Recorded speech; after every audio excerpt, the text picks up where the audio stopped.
and told see ye mauto da mende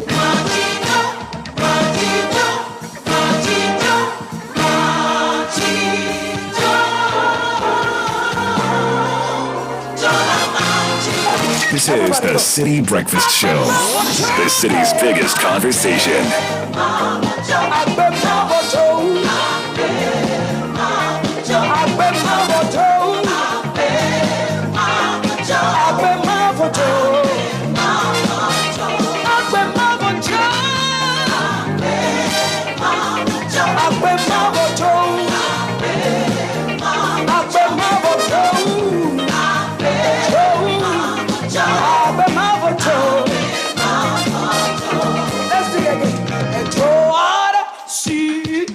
Mautora mende Machito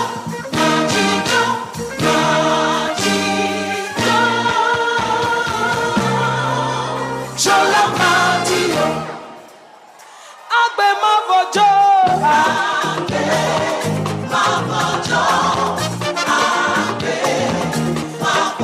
Are you still sitting down? Oh yeah, let me dance.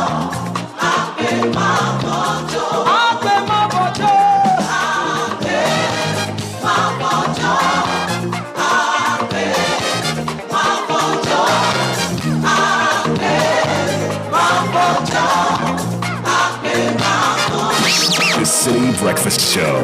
Rise above the noise.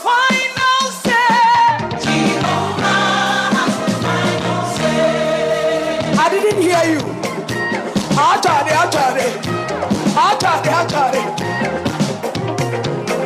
Who has the final say? Now let me take you to my village small. Are you ready to go to my village? Oh, my people, are you here? Okay, this is how we do it in my village, okay? We say, who has the final say? Mautoto, Anokwaleto, Maulutebe, Wana, Kometete, Maukanu, Mauaye. Jehovah has the final say.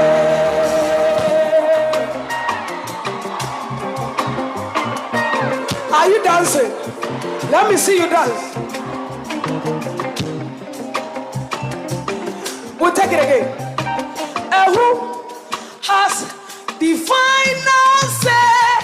Mautoto, Anokwaleto, Maulutebe, Wana, Kometete, Maukanu, Mauaye. Jehovah has the final say. Jehovah turns my life around. He turns my life around. He makes a way where there is no. He will make a way for you. Jehovah has the final say. Jehovah turns my life around. He turns every situation. He makes a way where there is no. Jehovah has the final say. So who has the final say? Jehovah, Jehovah, Jehovah has the final say. Mawenye kaletona mi, mawenye chidulana mi, mawenye nkonolana mi. 6:26. Welcome to Thursday, the 15th of December, 2022. Bonjour. Good morning, buenos dias. This is the Citi Breakfast Show, live on your dial 97.3 FM from Adabraka to the world. We are broadcasting live on citinewsroom.com. My name is Nathan Quao, sitting in for Bernard Avle. It's always an honor bringing you the biggest breakfast in town. Of course, you can grab a seat, make yourselves comfortable, and let's have breakfast. Join us on the number 0549 986 996. 0549 986 996. On Twitter at Citi973. Hashtag CityCBS.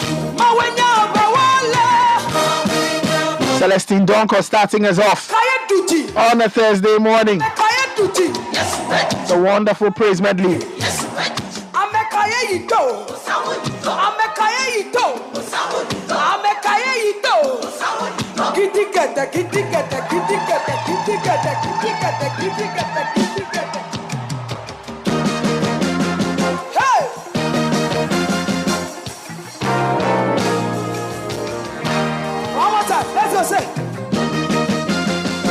We start off with our business sense.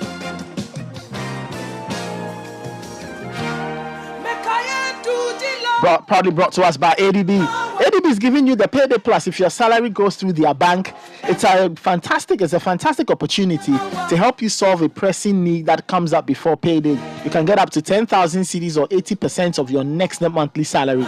And there's no interest on repayment within 30 days and your money hits your account the same day. If you are interested, call Meredith on 0243 273 369 or now on 0244 284197. ADB truly agric and more. Our business sense today comes from Stephen Covey. Stephen Covey says, what you do has a far greater impact than what you say. What you do has a far greater impact than what you say. I think it ties in with the age-old saying, actions speak louder than words. So people will actually look at what you do, not what you say. People are likely to take inspiration from actions, from the things you do, and they are likely to follow than what you tell them. Actions carry a lot of weight. So in our positions of leadership, we need to think about that critically. We need to set the example. We need to live.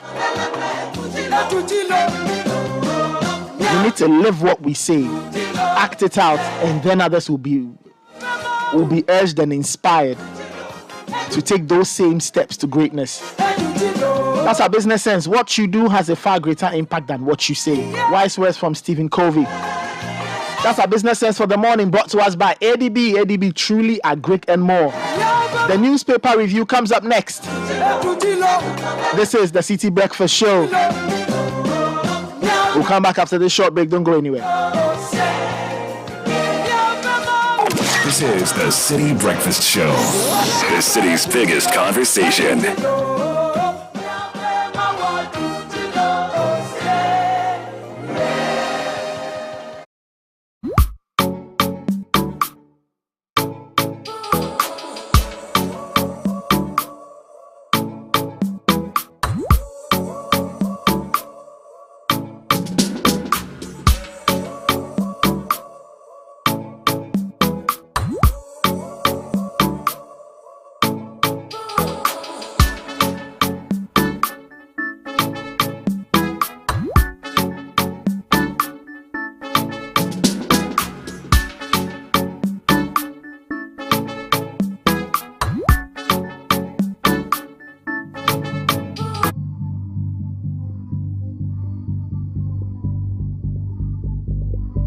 Cost of production has gone equally very high. My colleague from Ghana Water Company is talking of costs, but I will just use products for us to understand. Last year, we were using 200 bags of aluminum sulfate a day. This year, we are using 300 bags of aluminum sulfate. That is something at the Galamsey size. What it means is that Ghanaians on our own cannot protect our water bodies. And that is what has translated into the illegal mining, those who are mining in the rivers, because they do not see the need to protect that resource. And so I think that the Galamsey, yes, but there are other activities that are destroying our water. And we must expand the protection into all our water bodies. And that's why we have to call for the strengthening and resourcing of the Water Resource Commission, because they are supposed to protect the water bodies for us. But I don't think they are resourced enough.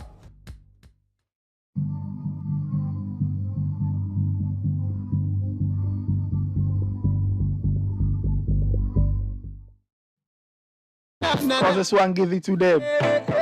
Give it to them. Give it to them. Today anything. He'll be live at the Situation Outdoor Party December 24. He'll be there with Abiana, Prayed and Chinchin Band and Akwabwa. Call and book your table 0205 973 973 0558 973 973. Coulda BlackBerry thing, coulda iPhone thing. Give it to them. Give it to them. Coulda Zepto thing, coulda Techno thing. So that's what's going on December 24. RLT, coulda Samsung thing. Give it. Let's get into the segment. To them coulda rare thing, coulda rare thing. Queenam, ow, na Queenam, ow, na Queenam, Queenam, na Queenam, Queenam. You know Queenam? You say give it to me. No, okay. Ade, Your blessing them one by one. Ade. The situation is.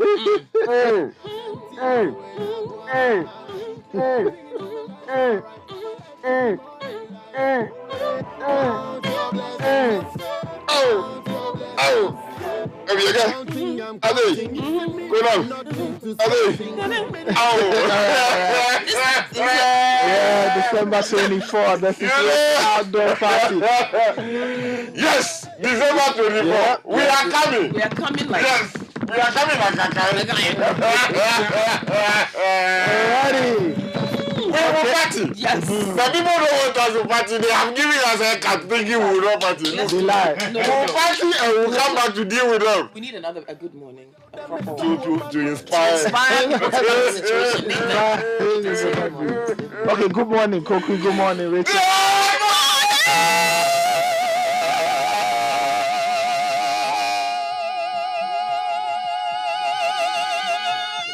Yes! All right. Yes! Wow. All right, let's get into the segment. The last time somebody was telling me, how can a whole barrister at law be shouting in the morning, you know? This is the barrister at law I want. I want. A cool The one with vim. You know? The one who will wake you up in the morning. Tell Google, tell you live long. Yes. All right, let's get into the news review segment. Brought to us by Total Energies. Total Energies are 3-time winners of the Petroleum Company of the Year award, and they are in the CIMG Hall of Fame for petroleum. And they say they'll keep doing all the good things for you. They are cherished customers. Now, if you want to win 100,000 CDs, this is the formula. Just go to Fidelity Bank, open an account if you don't have one, and if you have one, deposit and maintain 300 CDs and multiples of it in your Fidelity account, and you could win 100,000 CDs in the Fidelity Sikaboom promo. Fidelity Bank, believe with us. And the news review segment is also brought to us by Kel Chaco Toothpaste. Kel Chaco Toothpaste, happy smile.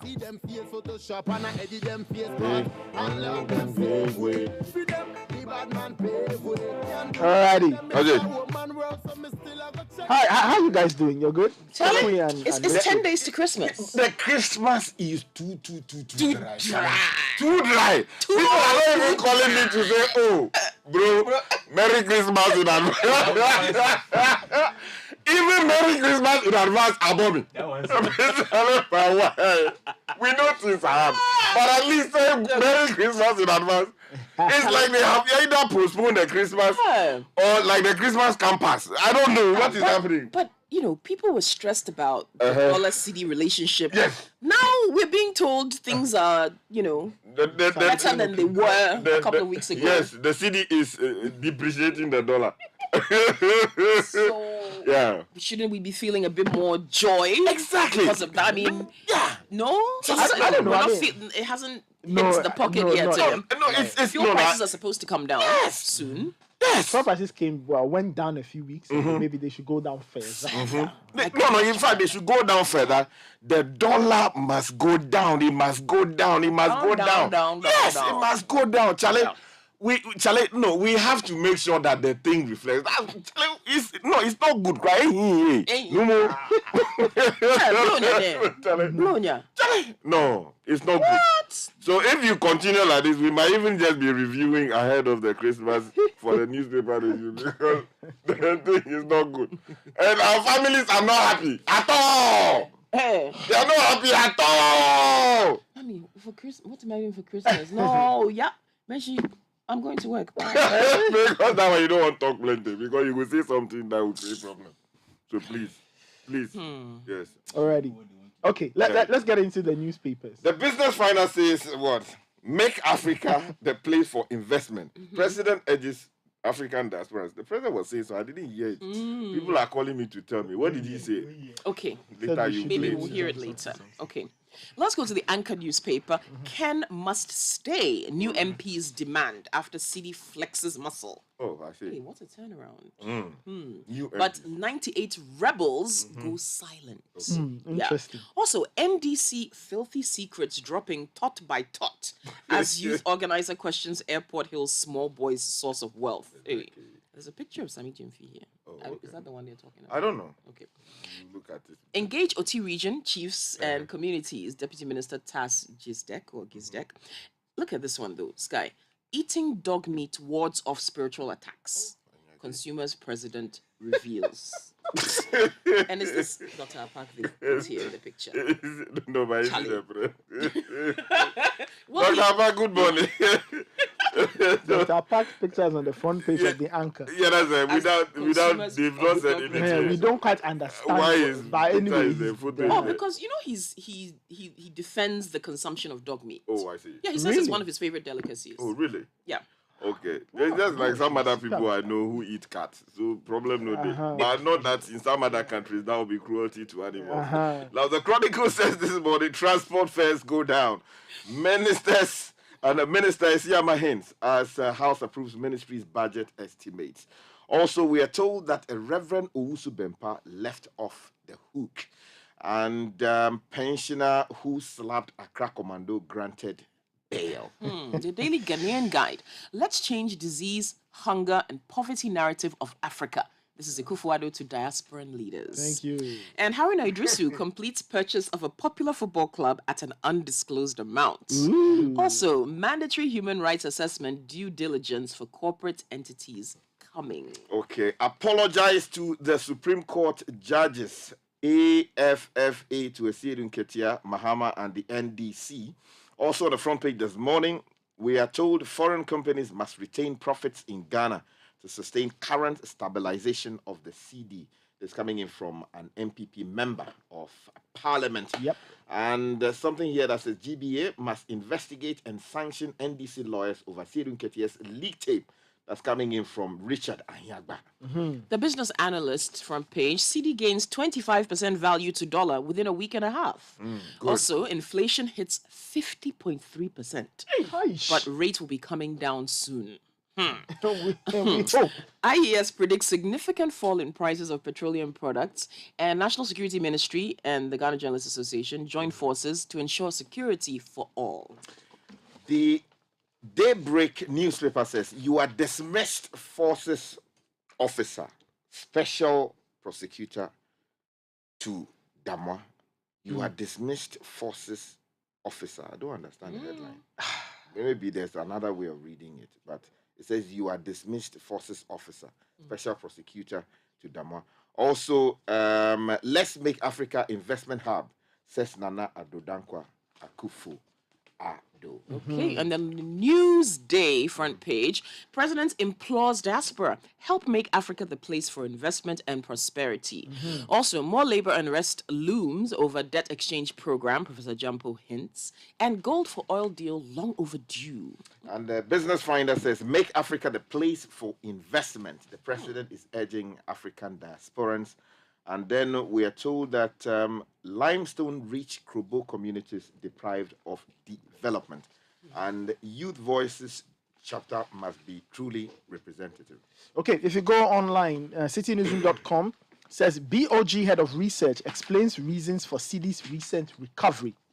GPRTU says will not rush to reduce transport fares. Appointments Committee recommends approval of Justice Kumsin Jewu to Supreme Court.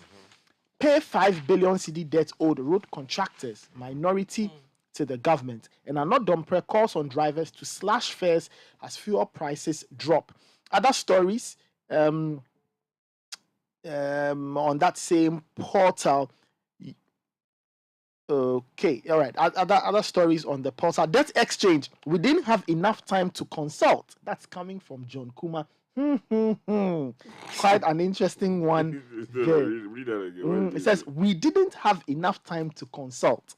John Kuma is speaking in relation to the debt exchange program. That was the one I was looking for. It was scrolling by, so I had to catch it midstream.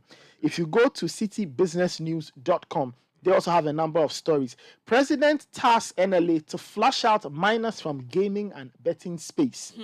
Dr. Sarkodie urges focus on growing GDP to generate more tax revenue. Ghana's inflation hits 50.3% for November. 50.3%. 50.3%. What is this? I mean, what is this? I mean, things cannot. Charlie, You let's move on. CitySportsOnline.com. Mikel Arteta, Arsenal manager, says Partey disappointed with Black Stars World Cup exit. Dr. Nyaho Tamaklo says Barnier can leave if he wants to. Charlie, and GFA reappoints Bazigi as Black Princesses head coach. If you go to other portals, myjoyonline.com, they say over 50 shops in Abosokai closed due to default in loan repayment. Interesting. Inflation jumps to 50.3% in November 2022, the highest in 27 years. And I said Dunketia is saying something very interesting. He says Chikata did not want to handle 2020 election petition because it was empty. Oh, interesting stuff. Said that. I'm reading what is here. I'm reading what is here. Anyway, if you go to the BBC on the international front, they also have other stories. UK sees largest nursing strike in NHS history. Deadly winter storm barrels east across US. And Australia police killers obsessed with guns. That's according to a father speaking there. And a very wild story. My boss made me wash the men's towels at the office. That's a feature that the BBC has published. I don't know if we have time, we can get. On a sporting note, though, France edged past Morocco to set up Argentina final. I was wondering why all those people who didn't look the way they should look were doing all that they were doing to the mother continent. But if you haven't seen it. Alrighty, let's. You know, they have gone against Mother Africa where we wanted to be. We will say anything. In fact, the president, I'm going to quote President Kufuor on that note. It says, don't care where you come from, as long as you're a black man, you're an African. Of course, he's quoting Peter Tosh. But it's interesting, isn't it? You look at the France team, and it's like, the ones who are supposed to be African and the ones who are supposed to be French. About 60% of the French team has players of African descent. And yesterday I was just going through them. And they did that to us. Mali, DR Congo, and they did that to us. They will even say that, Charlie, look, let's do it for the ancestors. Charlie, they didn't do that. No. And they were celebrating. Imagine. Ideally, they should not celebrate. They're playing for France. I won't say anything. All right, let's move. Let's get into the story. The Business Finder has a story quoting the president, and it says, President of the Republic, Nana Addo Dankwa Akufo-Addo, has urged the African diaspora to help change the African narrative, which has been characterized largely by a concentration on disease, hunger, poverty, and illegal mass immigration or migration. Now, speaking to the Young African and Diasporan Leaders Summit held on the sidelines of the U.S. Africa Leaders Summit in Washington, D.C. on Tuesday, the president stated that, quote, the urgent responsibility we face is to make our countries and our continent attractive for our people, to see them as places of opportunities, unquote. But, Mr. President, if you have an economy that is in a mess like this and you are pretending over it, I mean, the narrative will continue. That's why they gave you the mandate some 7 years or so to turn the situation around. But see where we are. So when you are preaching your messages, it's not just about telling people what they should do. You must act it. You can't bring us this badly run economy and still be talking like this. I believe you should change the narrative by your own conduct and how you run things. Well, that story is also in the Daily Ghanaian Guide, and he says that's what the Beyond the Return seeks to do. He says we can derive maximum dividends from our relations with the diaspora in mutually beneficial cooperation and as partners for shared growth and development. Okay. Earlier, we were talking about the cedi and these days how it's behaving properly against the dollar. Well, the director of research at the Bank of Ghana, and this story is on citynewsroom.com. Okay, the director of research at the Bank of Ghana, Dr. Philip Abredu Otu, has reasons for the upturn in the cedi's fortunes after over 10 months of recording drastic depreciation. He attributed the recent respite to a number of measures put in place by the central bank and the government, as well as the recently announced IMF staff level agreement on the 3-year extended credit facility. Okay. So he was speaking on the point of view, and he said the drastic reduction in imports and other measures were largely responsible for the appreciation of the cedi. Maybe later on in the show we'll hear the man himself. So people who are doubting Thomas's will be presented with facts. Okay. So we're talking about money? Yeah, still talking about money issues. Because if you go to page 4 of the Business Finder newspaper, one thing that we have been concerned about is why transport fares are not going down. Now, there's a story that says crunch meeting today over transport fares. Now, Mr.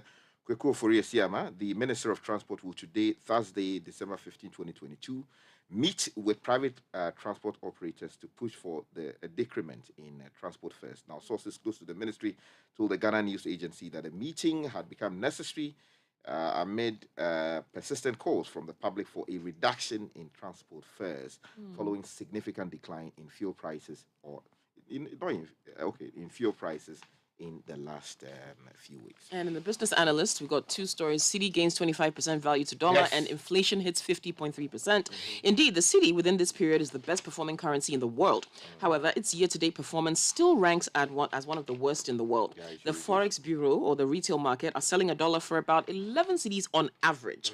The Ghana cedi continues to rally against the US dollar and other major currencies. Yesterday, December the 13th, following the announcement of the staff-level agreement between the IMF and the government, analysts believe confidence within the economy is soaring, and that will trigger further gains in the cedi to the major foreign currencies. The strong improvement in the cedi in recent times is also expected to trigger a reduction in fuel prices, as we've said. And of course, the 50.3% inflation is also featured here. Year-on-year inflation surged to 53.3% in November. It's the highest in 27 years, according to the Ghana Statistical Service. Now, I like the groupings they've given us. They've given us a good breakdown. 5 groups: housing, water, gas, electricity, and other. 79.1% inflation. What? Yes. Furnishings, household equipment, 65.7%. Transport, 63.1%. Personal care, social protection, and miscellaneous services, 56.3%. And food and non-alcoholic beverages, 55.3%. They registered inflation rates higher than the national average. And the non-food inflation shot up by 7.2% to 46.5% in November. For food inflation, they have 8 subclasses. So we can maybe go into these numbers a bit later. But basically, it's high. You mentioned fuel prices. The Institute for Energy Security, IES, is saying that prices of petroleum products are expected to fall further this Friday. Now, the IES is saying that the new prices will fall to about 13 cedis a litre for petrol, 16 cedis a litre for diesel, and LPG will be 12 cedis per kilo. So let's keep an eye on that to see. However, though, the GPRTU is saying that there won't be any reduction in transport fares anytime soon. Okay, They should stop that thing. They should reduce that thing. Let me tell you, Mr. Godfred Abubere, who is the General Secretary of the GPRTU, he said the union would not rush into a reduction until all the components that contributed to the increase in the transport fares were reduced. They are almost always in a hurry to increase the thing when they see movement. But they say they want reduction in the please, they don't come and tell us all the long English they are speaking now when the thing is going up. So they should stop that thing. We like the excessive profiteering in this country is too much. Please, we are all suffering. We are all in the country. We are putting pressure on the government to do the right thing. You to do your part. Yeah. If the fuel prices in particular come down. Well, it is as if they go to some other market. We are all struggling. Things are really bad. Charlie, let me take you to the president. He says we shouldn't be begging. If you go to the business analyst, the story is on the back page. Akufo-Addo urges African countries to stop begging. I don't even know whether I should read the story or not. The president Nana Danko Akufo-Addo has said that African countries must wean themselves off begging the West to earn global respect and change poor perceptions about the continent. There's a quote here. If we stop being beggars and spend African money inside the continent, Africa would not need to ask for respect from anyone. We will get the respect we deserve. If we make it prosperous as it should be, respect will follow. Akufo-Addo said, well, make whatever you want to make of this. Well, talking about begging. Yes. Contractors in the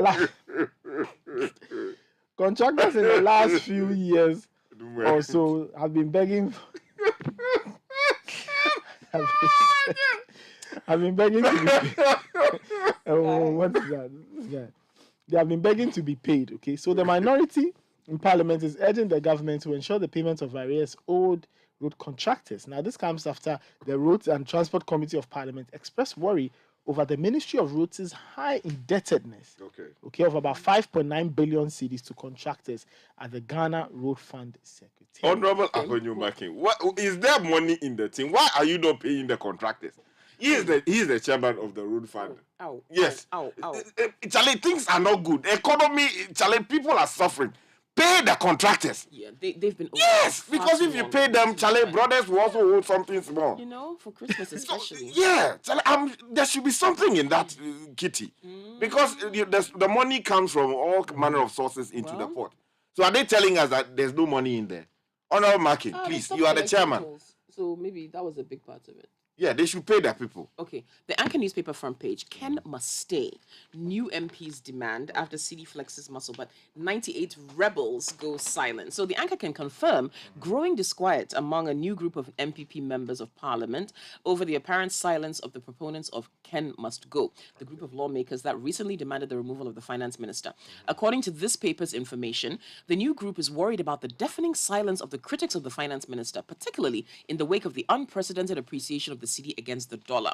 The new group of MPs, whose identities are withheld, believes that just as the disgruntled 98 colleagues from the majority caucus came out publicly to chastise the minister and call for his removal when things were going bad, they should muster the same courage to change their chant to Ken must stay. If you really want us to take you seriously, you shouldn't be withholding your identity. What is that? What is that supposed to mean? This is according to the Anchor newspaper. Anyway, there's a story that says pensioner who slapped Accra Commando granted bail. Now, Ben is Bessie, writing for the Chronicle, says that 61-year-old pensioner Ni Nathan Quao, the second, alias Robert Kumson, who is accused of slapping the Greater Accra Regional Minister Henry Quartey, has been granted bail. Now, he was admitted to bail in the sum of 50,000 Ghana cedis with two sureties who should be family members by an Accra. It's always wrong. Circuit Court, Accra. Yes, because, you know... Anyway, yesterday, and it goes on to give you further details. Okay. All right, let's wrap it up here. Thank you, Richard. Charlie, they say we shouldn't be begging. They say we shouldn't be begging. But Charlie, this Christmas, if you don't beg, Charlie, you might not survive it. So, Sanyo, I beg you. Yeah, the go-go rice you are selling, please bring me some. You should make it free of charge. But you have to patronize. He needs your business. This is the Citi.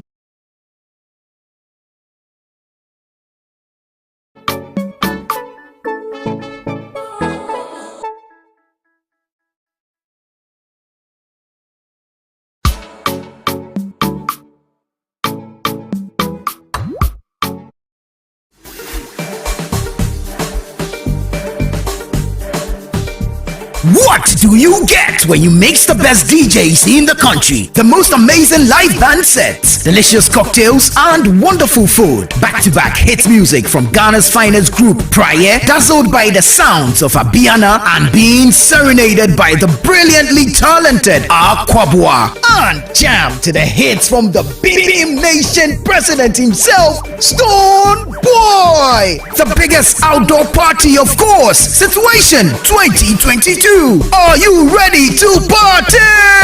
We're changing the situation on December 24, 2022 with the biggest outdoor party in Accra. The Situation Outdoor Party 2022. Let's wrap up the year in style with the most epic party to end all parties this Christmas Eve with Situation. Ain't no party like a city party, because a city party don't stop. This will be another one to remember. Date Saturday 24th December 2022. Venue La Palm Royal Beach Hotel, Accra. Time 8 p.m. Dress code, it's an all-white affair. Get your platinum, diamond, gold and silver table bookings and seats by calling the hotlines 020-5973-973 or 055-8973-973. Book your table and make reservations now. The Situation Outdoor Party is sponsored by Ebony Condoms, Series, Doritos,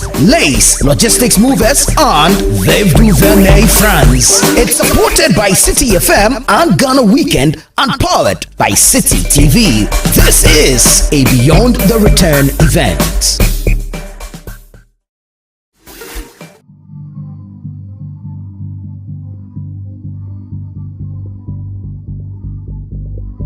We are resorting to more expensive chemicals to be able to get to be able to reduce the process losses. If you go to Odasu, if we're not using the polyelectrolyte, we might not have been able to even get up to 30% of the water to send to Obuasi. But with the use of the polyelectrolyte, we are doing about 50%. And so at every time you have to increase costs.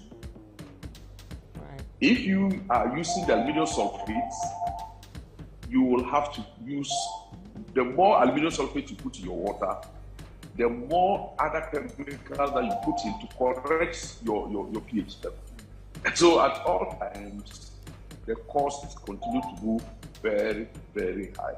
And I think that if PURC can allow us to pass on the cost to the citizens, yes, politically it might have some implications. But when people begin to see the cost, I'm sure we'll all go onto the rivers and directly get the people who are doing that damage away. If we don't take that seriously, I'm sure even our rivers will die.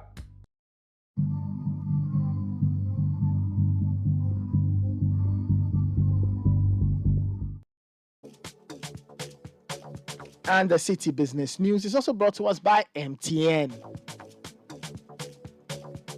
Well, let's get into the news. Michael Obodu is here. He has all the details.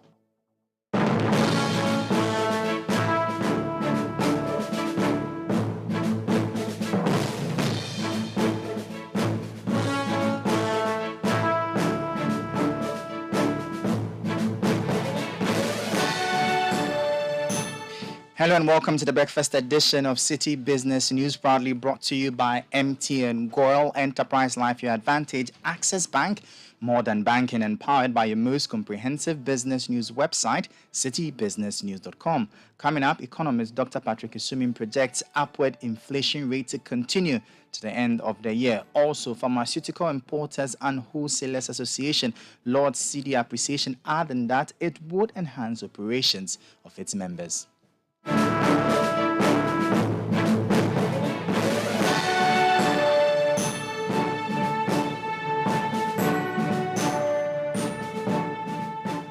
My name is Michael Obodu, and to details of our stories now, economist and lecturer at the University of Ghana Business School, Dr. Patrick Opoku Esuming, has stated that he does not expect a reversal of the current upward trend in the rate of inflation before the end of the year. According to him, it will take time to experience a reversal despite the significant improvements the economy is going through, such as the recent appreciation of the cedi and reduction in fuel prices. This comes as Ghana's inflation rate has soared further to hit 50.3% for the month of November 2022. Per the data, food inflation hit 55.3% from October's rate of 43.7%, while non-food inflation also shot up by 7.2% to 46.5%. Dr. Esuming has been speaking to City Business News.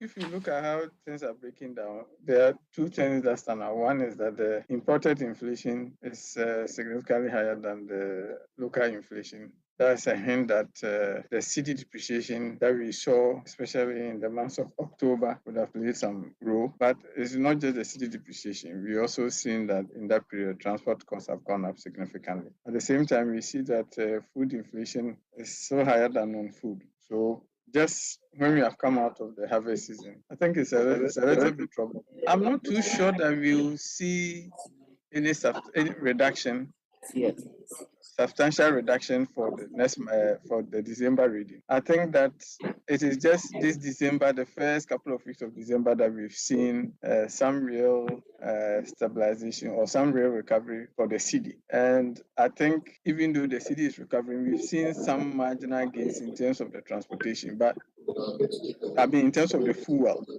But the transportation side, we are yet to see any reduction. So I think if we are going to see anything at all, it will probably be the start of next year. I will be surprised if we saw a substantial reduction for the December reading. Economist Dr. Patrick Esuming speaking there. Now, the Pharmaceutical Importers and Wholesalers Association says the current appreciation of the local currency will help its members better manage their businesses. This, the association believes, will improve the price borne by the final consumer of pharmaceutical products.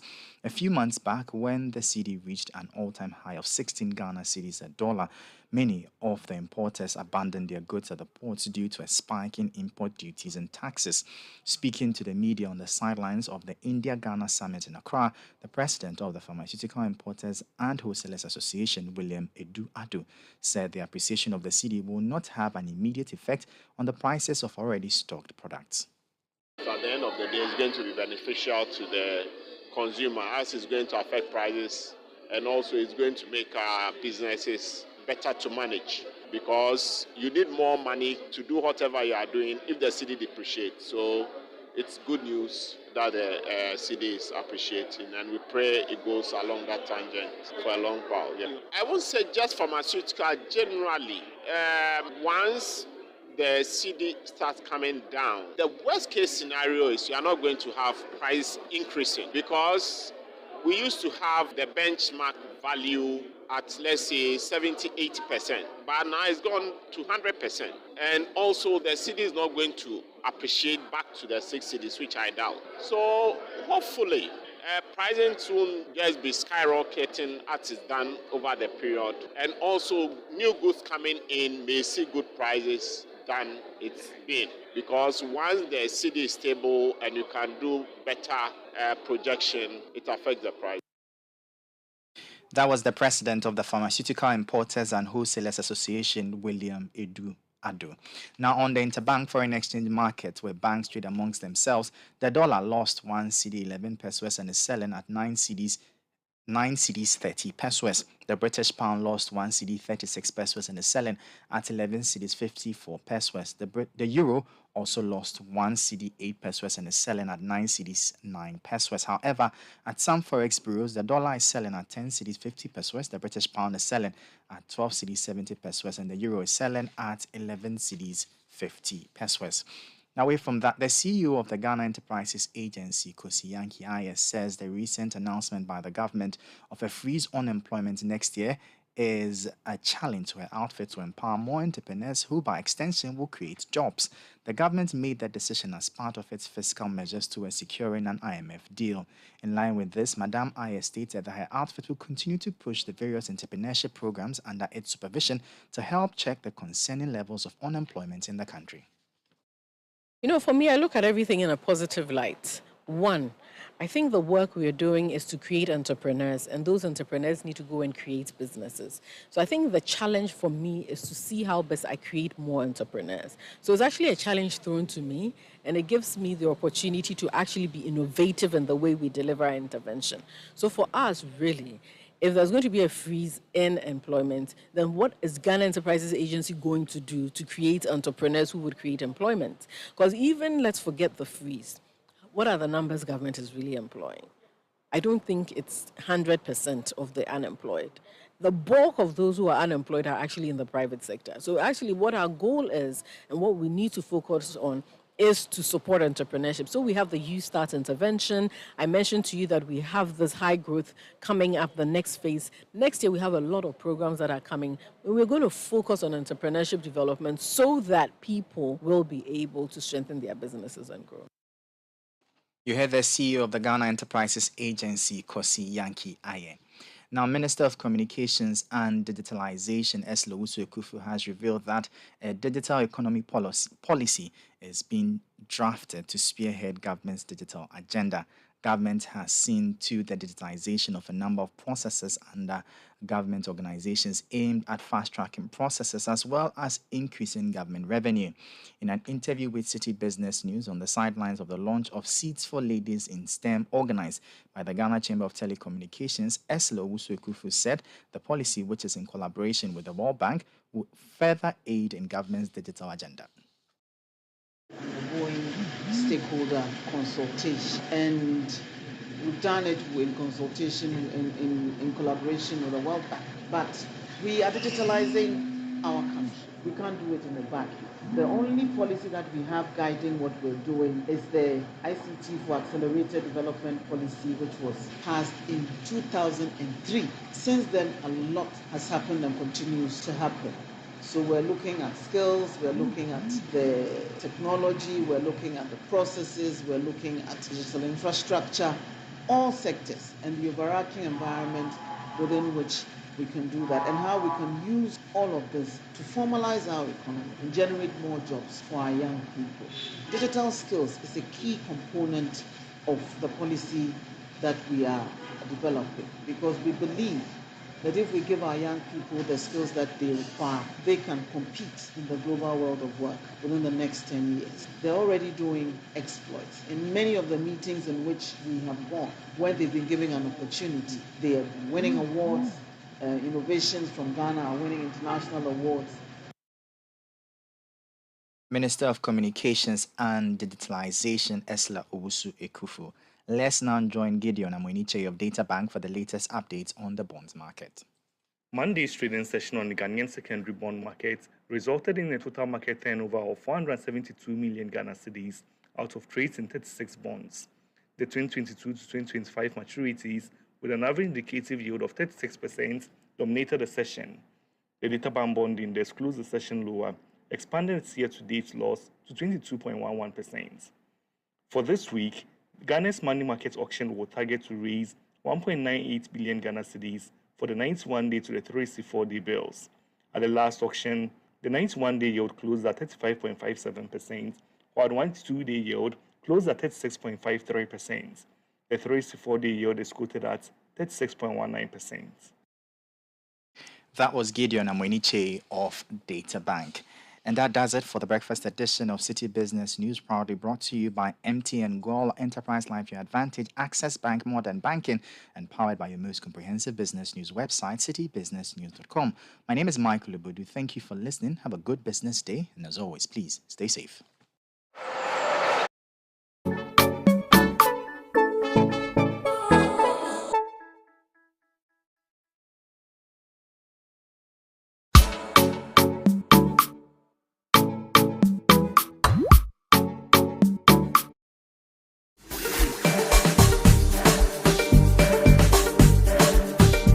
What do you get when you mix the best DJs in the country? The most amazing live band sets, delicious cocktails, and wonderful food. Back-to-back hit music from Ghana's finest group, Prayer, dazzled by the sounds of Abiana and being serenaded by the brilliantly talented Aquabua. And jam to the hits from the Beam Nation president himself, Stone Boy. The biggest outdoor party, of course, Situation 2022. Are you ready to party? We're changing the situation on December 24, 2022 with the biggest outdoor party in Accra. The Situation Outdoor Party 2022. Let's wrap up the year in style with the most epic party to end all parties this Christmas Eve with Situation. Ain't no party like a city party, because a city party don't stop. This will be another one to remember. Date Saturday 24th December 2022. Venue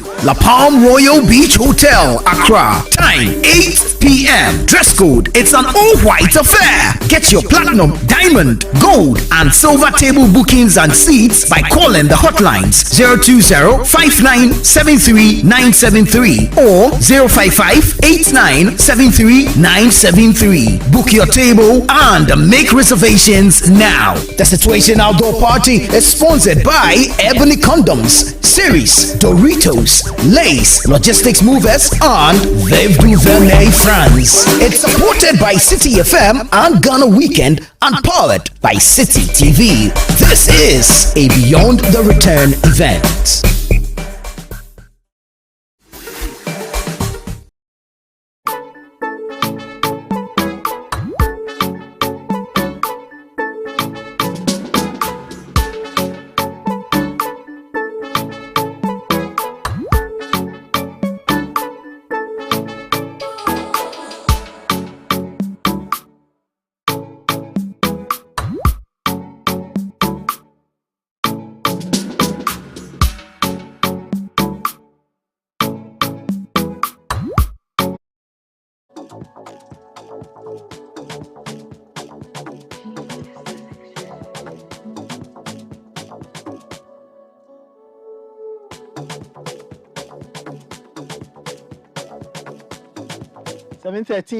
Coming up next is Kickoff. The latest from the world of sports, brought to us by Lecheho. Have you updated your records with Lecheho? It's a question I keep asking every time. The Ghana card is now the only accepted ID, so go to a Lecheho branch near you. Give them your Ghana card. Let them update your records so that you can easily get your money, sort out all those transactions. Visit any Lecheho branch near you and do just that. Send them a WhatsApp message on 0574 065 958, 0574 065 958, or 0302 208 333, 0302 208 333. Let's call that number and find out how you can update your records. The earlier number I mentioned, you can send a WhatsApp message to that number. Lecheho, let's improve lives. Let's get into Kickoff. Daniel Cranting is ready with the latest from the world of sports.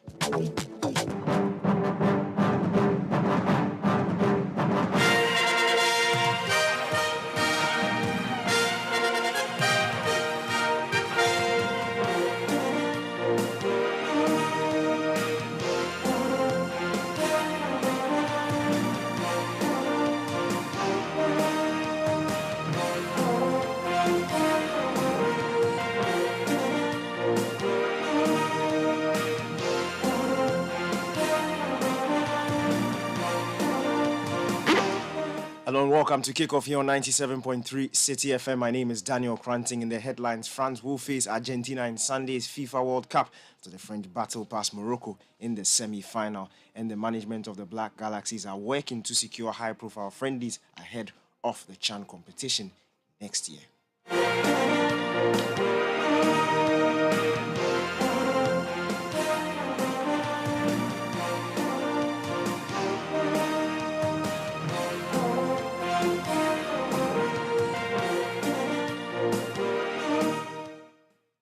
Let's begin with the FIFA World Cup, and France will take on Argentina in Sunday's FIFA World Cup final after the defending champions battle past Morocco in the second semi-final yesterday. A goal in either half from Theo Hernandez and Randall Colomwani secured a 2-0 win for Didier Deschamps' men, who become the first team since Brazil in 2002 to make back-to-back finals. France captain Hugo Lloris shared his thoughts after the game.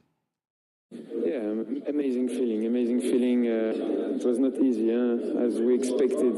Even if we score very early in the game, I think we should have scored a second goal before the half-time.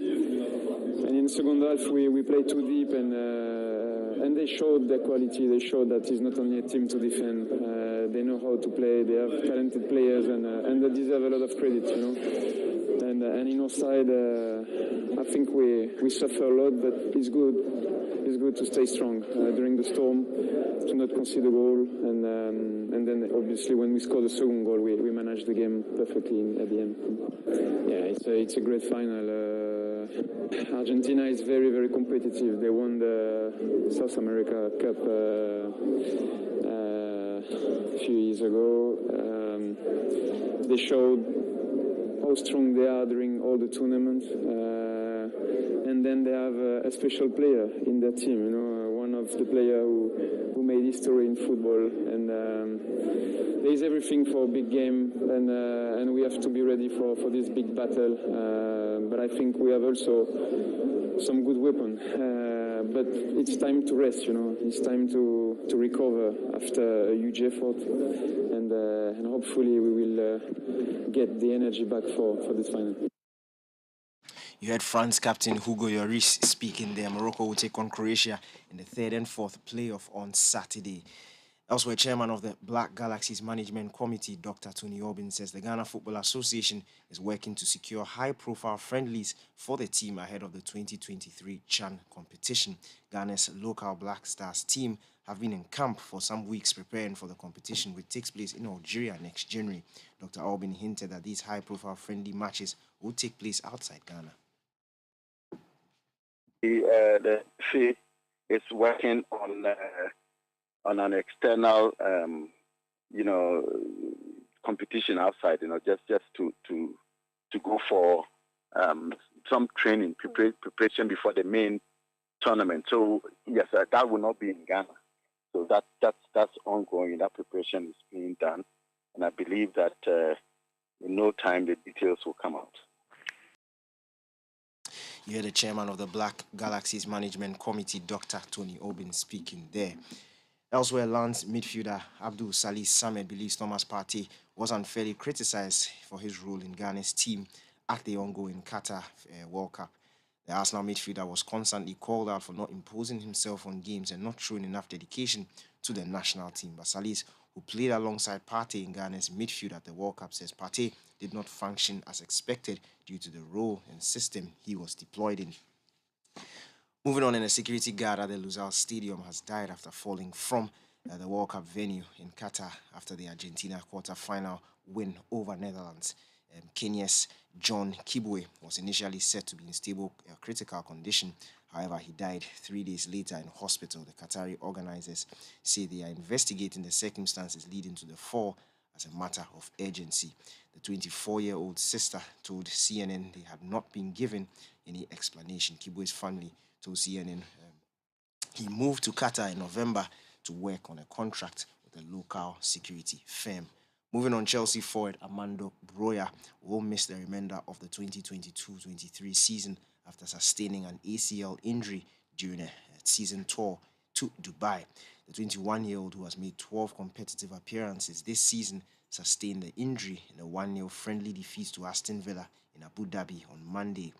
He is another injury blow for Chelsea, who had a raft of players out before the World Cup. And for Broja, this breakthrough season, Kepa Arrizabalaga, Reece James, Ben Chilwell, Wesley Fofana, N'Golo Kante, and Ruben Loftus-Cheek have all upped their returns while the Chelsea training camp continues in Dubai.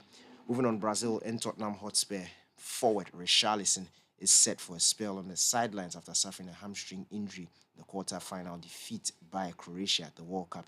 Tottenham Hotspur expect the forward to be out for weeks rather than a month, but they still await results of a scan. The 25-year-old was substituted in the 84th minute before Brazil lost 4-2 on penalties after that game finished 1-1. He scored 3 goals in 4 games for the Brazil national team at the Qatar competition.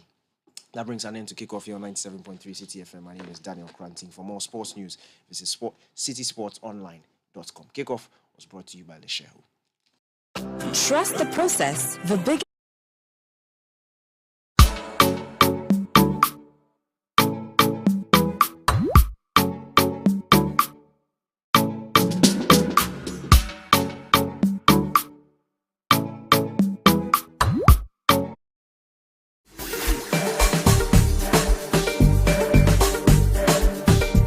What do you get when you mix the best DJs in the country? The most amazing live band sets, delicious cocktails, and wonderful food. Back-to-back hit music from Ghana's finest group, Praye, dazzled by the sounds of Abiana and being serenaded by the brilliantly talented Aquabua. And jam to the hits from the Beam Nation president himself, Stone Boy. The biggest outdoor party, of course, Situation 2022. Are you ready to party? We're changing the situation on December 24, 2022 with the biggest outdoor party in Accra. The Situation Outdoor Party 2022. Let's wrap up the year in style with the most epic party to end all parties this Christmas Eve with Situation. Ain't no party like a city party, because a city party don't stop. This will be another one to remember. Date Saturday 24th December 2022. Venue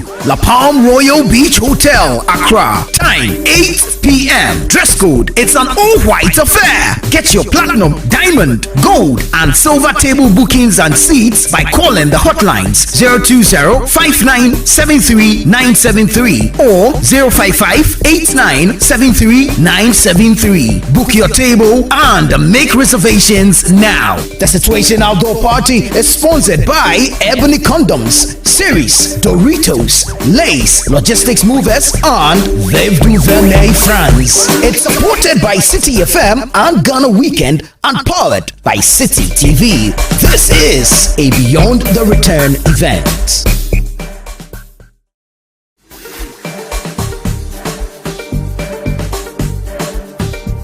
What do you get when you mix the best DJs in the country? The most amazing live band sets, delicious cocktails, and wonderful food. Back-to-back hit music from Ghana's finest group, Praye, dazzled by the sounds of Abiana and being serenaded by the brilliantly talented Aquabua. And jam to the hits from the Beam Nation president himself, Stone Boy. The biggest outdoor party, of course, Situation 2022. Are you ready to party? We're changing the situation on December 24, 2022 with the biggest outdoor party in Accra. The Situation Outdoor Party 2022. Let's wrap up the year in style with the most epic party to end all parties this Christmas Eve with Situation. Ain't no party like a city party, because a city party don't stop. This will be another one to remember. Date Saturday 24th December 2022. Venue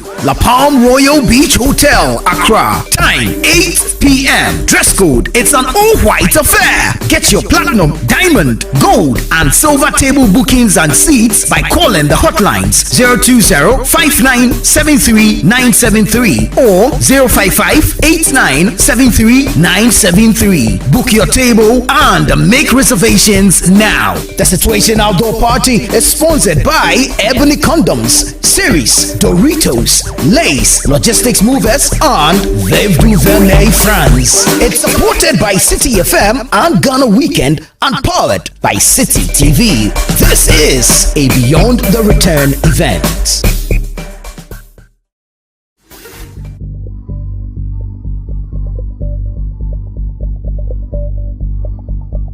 What is the worst case scenario we will see in the next 6 months if we don't stop this now? You've said 100% in some areas polluted, 60 some. Yeah. What's the worst case scenario with regards to our water security as a country in the next 6 months? The immediate one will be that probably we will not get treated water from Ghana Water Company. They will have to shut down. The long term is that most of their equipments will be destroyed forever, and they have to bring in, so it goes back to the investments. But apart from just us getting water to drink, agriculture is affected already. We are going to have food security issues, not just water security. Economic growth will suffer. We are already in a system where we are struggling to see how best we can come out of this. So it is a complete system.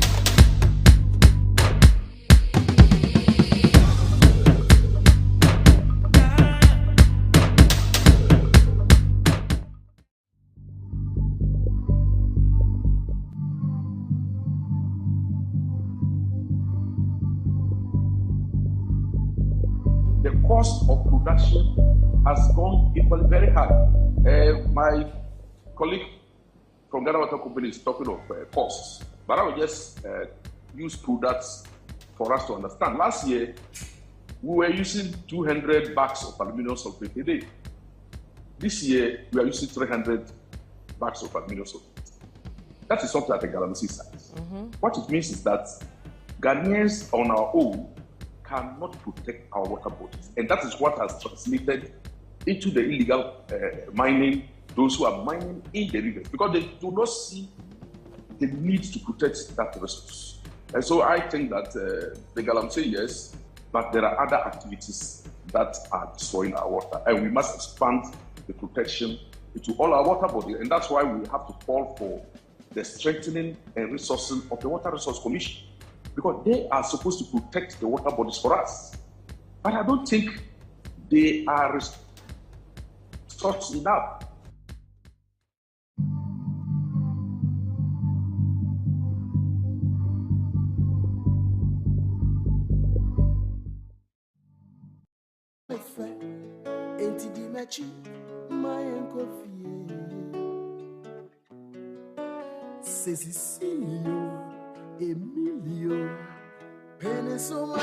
The City Breakfast Show. Rise above the noise. Benedicta, Cecilia, Emiliana, Monica, Oyamefe, Etidimechi, my coffee. Follow me, me go. Follow me, me go. Cecilio, Emilio, Benesoma, Memesha Okawa, Oyamefe, Etidimechi, my coffee. Follow me, me go. Follow me, me go. Cecilia, Emilia, Benesoma, Memesha Okawa. You see me that to look up and show that's what Bessimia. You see me watching us who gonna bem naso Simia. Nana Freme, Miss Emreka. Young coffee, we go home, mammy, Namina Wati. Well, I've been looking and searching and looking, and I have found you.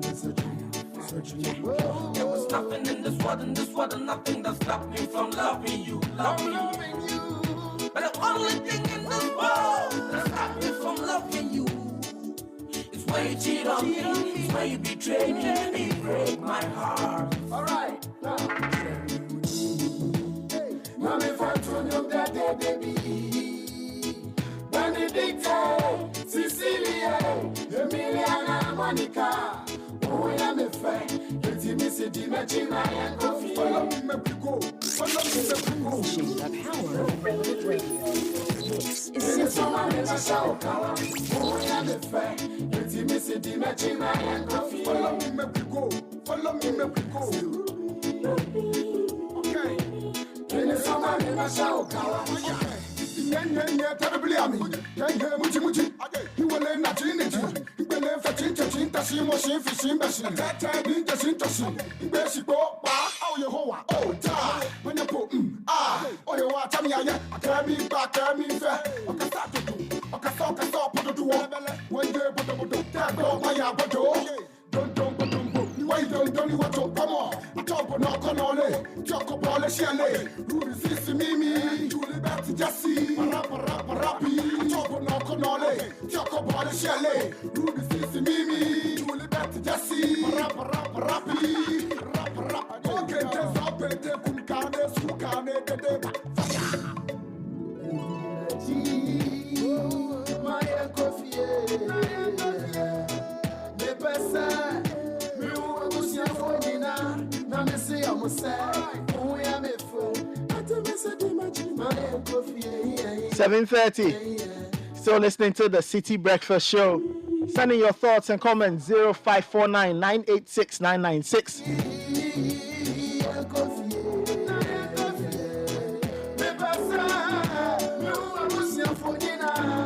Sounds of Pride.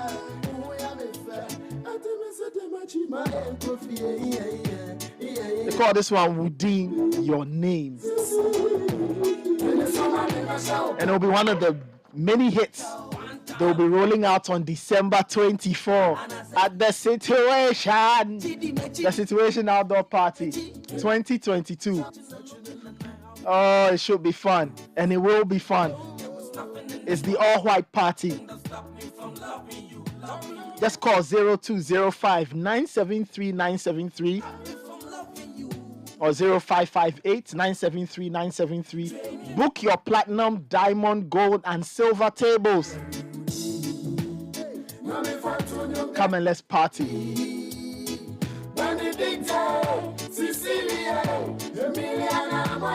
What are you hoping? Or somebody will ask me, so why should I be there? Because there'll be great music from Prayer, the Chinchin Band, Abiana, Aquaboa, and one God himself, Stoneboy. There'll be all kinds of wonderful cocktails, great food, and the most incredible DJs to give you jam after jam after jam.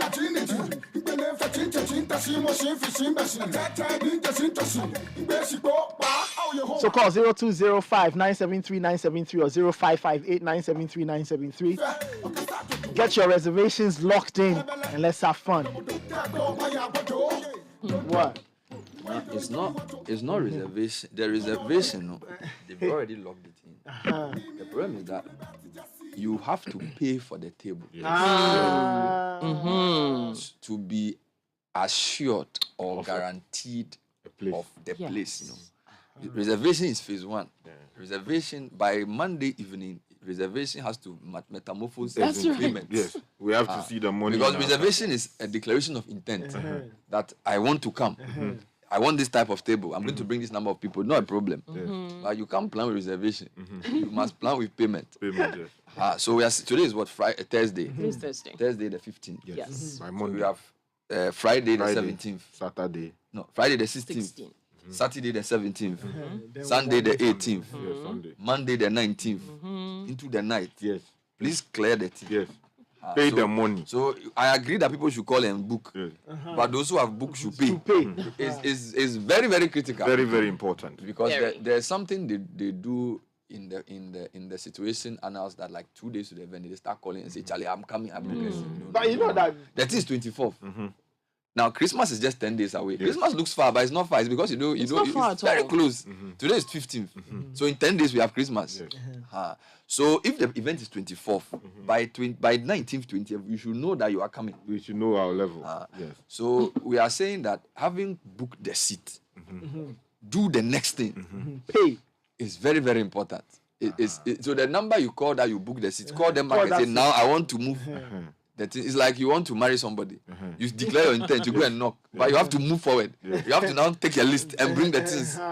We can't marry by knocking alone. That's right. So the booking is the knocking. You say but there are 3 people who are knocking. So if you don't some other suitor will come. The phone number hasn't changed, but this time when you call, do the needful. I want to put it in legal language. We are the lawyer. See, they say the declaration of intention is just to say that, look, I'm interested in ABC. Thank you. But if you want to found a properly constituted contract in law, thank you.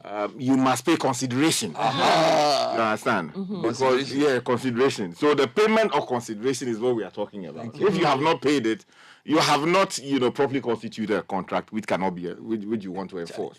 So in the circumstances of this matter, is this what you were taught in law school? This is how you understand it? No, that is it. So you have to make an offer. That offer must be accepted.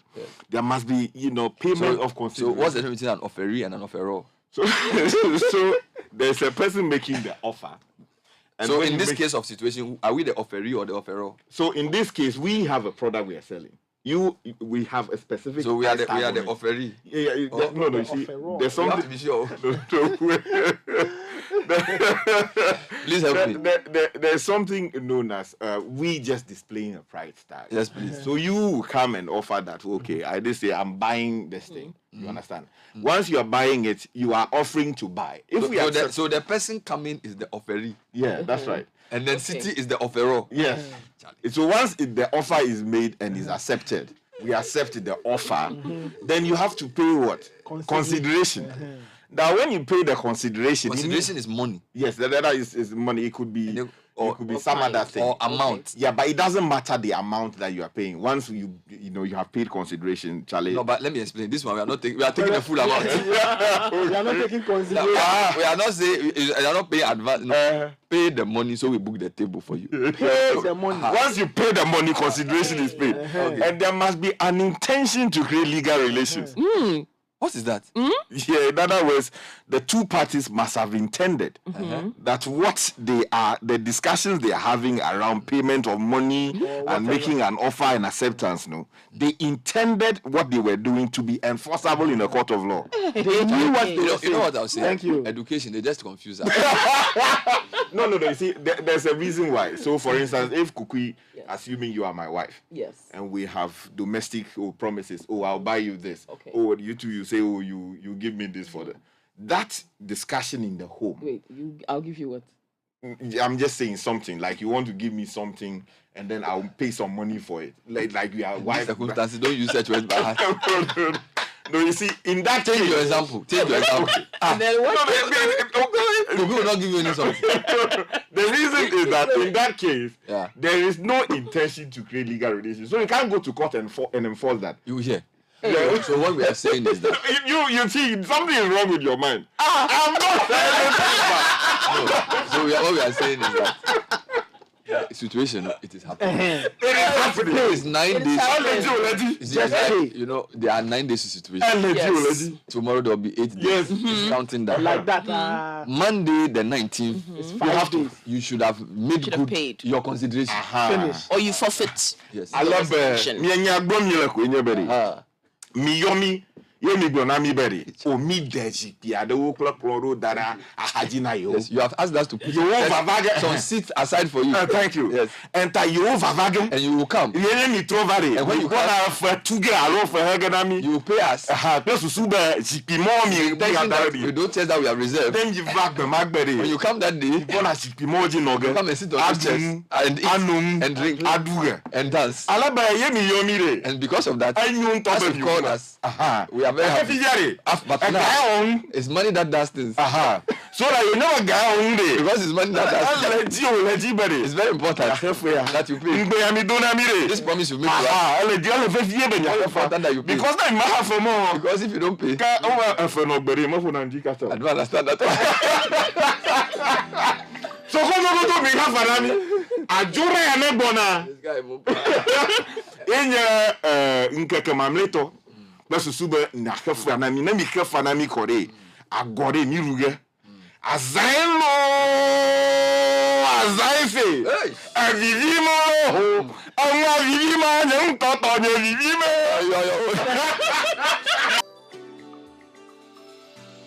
All right.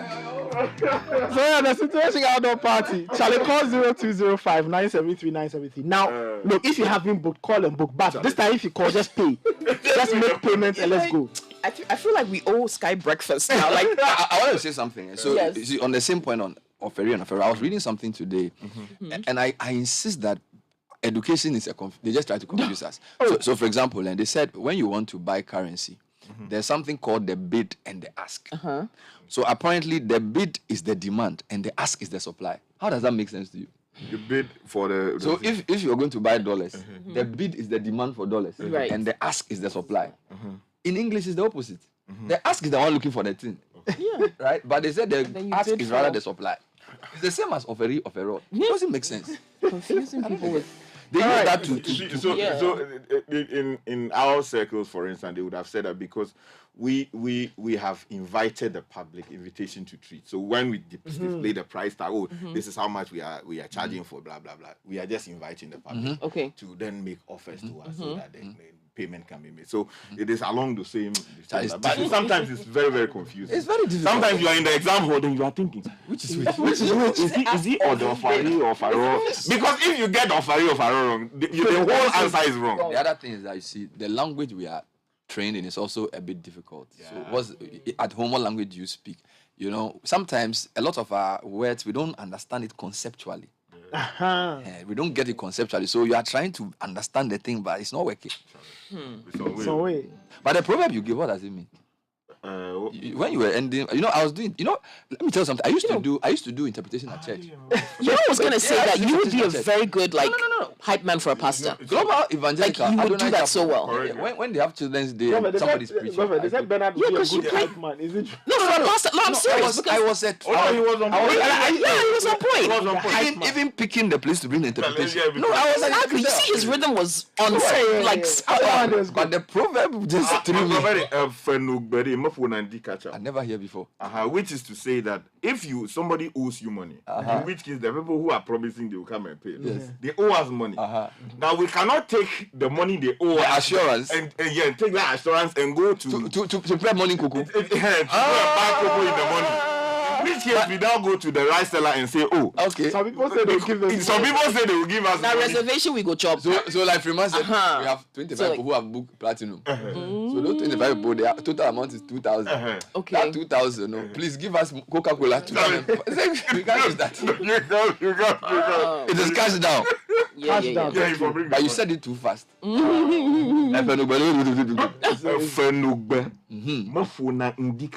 where did you learn this thing? we all are always. But this one, Charlie, is serious. are bullying us. Charlie. All right, the Situation Outdoor Party is sponsored by Ebony Condoms, Series, Doritos Lays, Logistic Movers, and Veuve Duvernay France. What is that? It's here, Veuve Duvernay. France is supported by Citi and Ghana. But it's not Veuve Duvernay. Go for a while. Let me read it. What is this? Let me see that. It's sponsor. Yes, it says Veuve Duvernay. I'm sure it's like wine or something. Can you spell it? I don't even see the Vivs or something. V-E-U-V. Veuve. Oh, Veuve. Duvernay. V-E-R-N. Veuve Duvernay France. What is that? I'm sure It's probably a wine brand wine or or something, champagne a beverage, or something. Moi, je sais pas. What does Veuve mean? What does Veuve? And Vernay. Is Vernay a place? It sounds like a place. It's not like a place. Something of Please, when you Vernay. come to the event, ask for Veuve Duvernay. I put it on. You want to do Veuve Duvernay. Yeah. Just make sure it's not something you haven't seen before. Charlie Freeman, what is Veuve Duvernay? Charlie. Veuve Duvernay. It's champagne. Which is also a French word. It's champagne. Why are most food words French? Gourmet. Yes. They are. Which other word? Buffet. Buffet. Mm-hmm. Which other? Croissant. Even words like saute, And then like it's hors d'oeuvre. hors d'oeuvre. Why do French? Is it that are they the inventors of food? Or Chef d'oeuvre.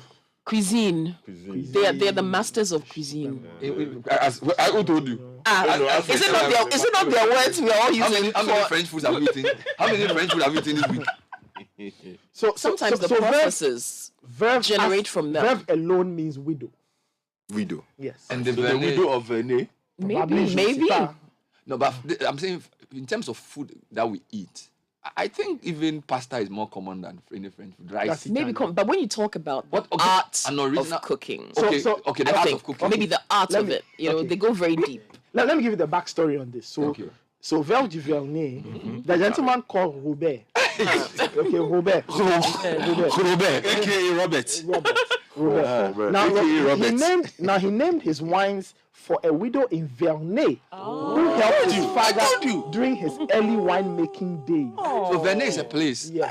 I know the French. The widow of Vernay.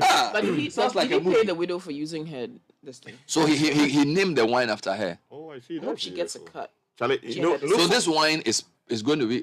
Will this wine be available there? Yes. It's there. The brand. Once they are sponsoring there, for one of you. Veuve Duvernay. We have to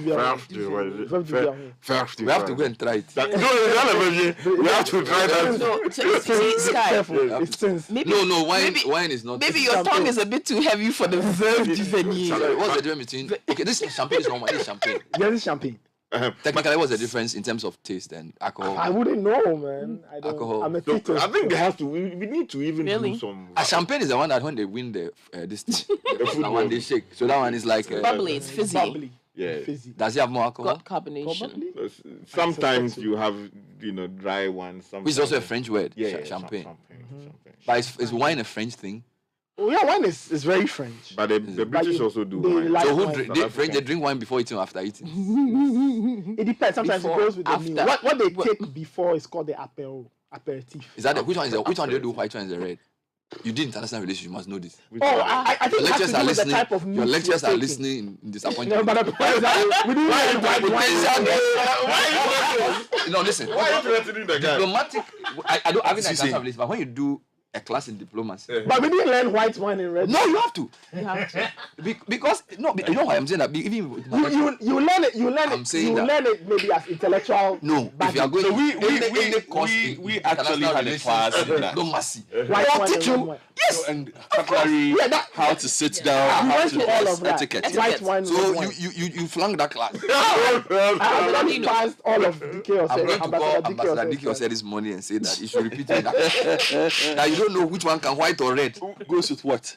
Like, so if you got, like, so let's assume you are the Ghana ambassador to France, and you are invited to a dinner, and then they have all kinds of plates and cups and goblets and things, and then they say, Monsieur Dame, vive du money. So you just wash it down.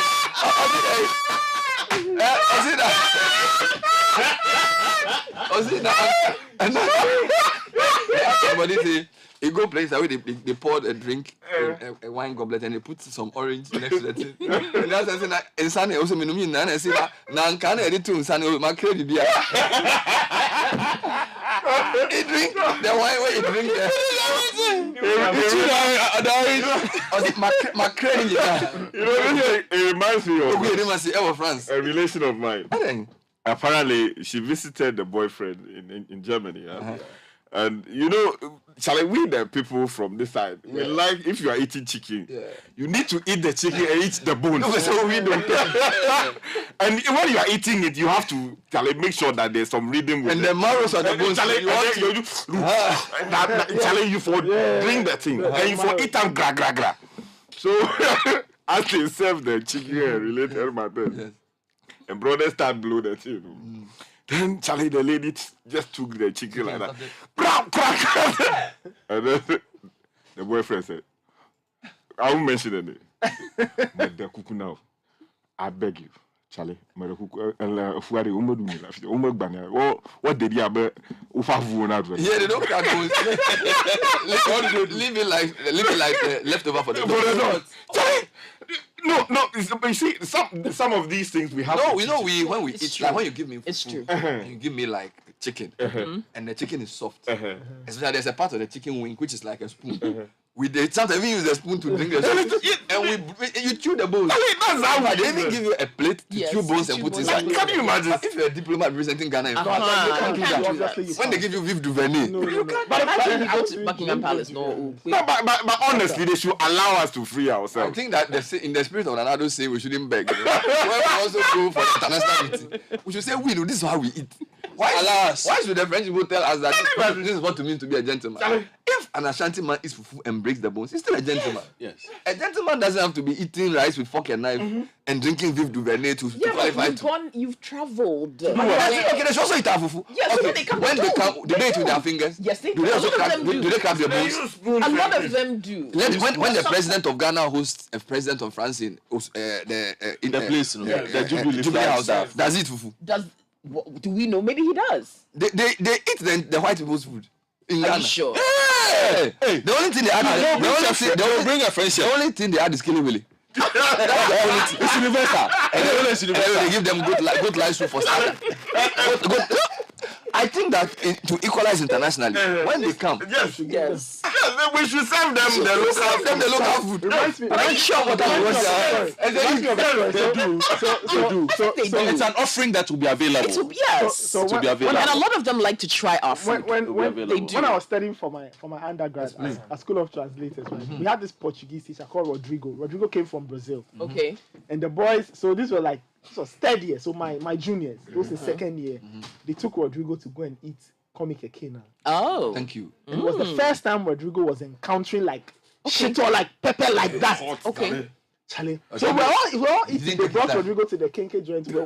Charlie, Rodrigo, his face, he became red. His face reddened. He wasn't in school for a few days. Charlie. See, the introduction to pepper has to be gradual. So we plead in the spirit of we will not beg. Yes. we also want to say we will drink our own Eliha. Yes. And we will also add our own Banco to international cuisine. Yes. He's educated. It says the red wine this one. Let me see. Meat. It says red wine goes with meat. And white with seafood. Seafood, or fish. Yeah.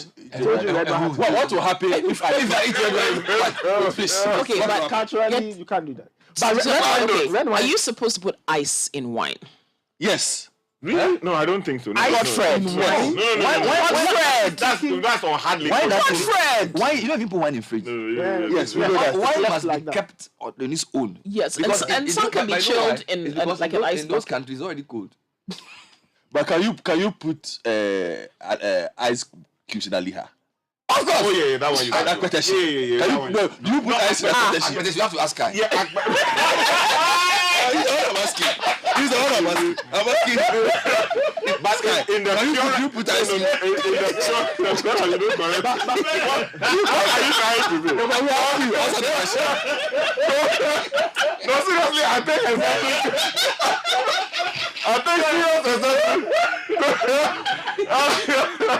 I will not change. Therefore, that you answer the question. I will do. Please. I will do. Do we take it with ice? What, according to purists, you can't do that. Which purist? Oh, I mean, like the tradition. It must be taken like the wine. Yeah, because we didn't know fridge until the white people came. okay. Understand? So if you want to drink, like beteshi, it has to be hot. Like when it reaches the stomach. I'm similar. Like you need. Normally when you see their faces, you know that this is correct. If you don't be correct, their faces will tell you that this part don't be correct. So you don't need to add those things. So for education purposes, white wine goes with fish. Yeah. Red wine Seafood, goes yeah. with White wine meat. comes from white grapes. Which one do you Red take wine. first when you start? I think is Please help us. red What do you mean? wine. Like, sometimes red wine is sometimes taking when 30 minutes before. yeah, when you are meal. going to eat like you have some things they do as starters and then Yes. they do some things at the end. Appetizers. And so do you can you do any of the No. colors? This is what I know. Red wine is usually taken before a meal, like half an hour. Last the apero or the aperitif. To help the stomach to open. Then the But white one. some people can take it during a meal. Okay. So aperitif is an aperitif. Some people prefer white before meals and red during. So since we are in that area, let's just understand the different expressions. And I'm not promoting alcoholism. I'm just trying to understand. Oh yeah, No. So which one is more alcoholic, red or white? Or it doesn't really matter. It depends on Which one has more alcohol? I don't take It alcohol. depends on the percentages on it. Normally they indicate 10%, 8%. I think it will depend on them, like how it's put together. And the brand as well. And the brand and what they want.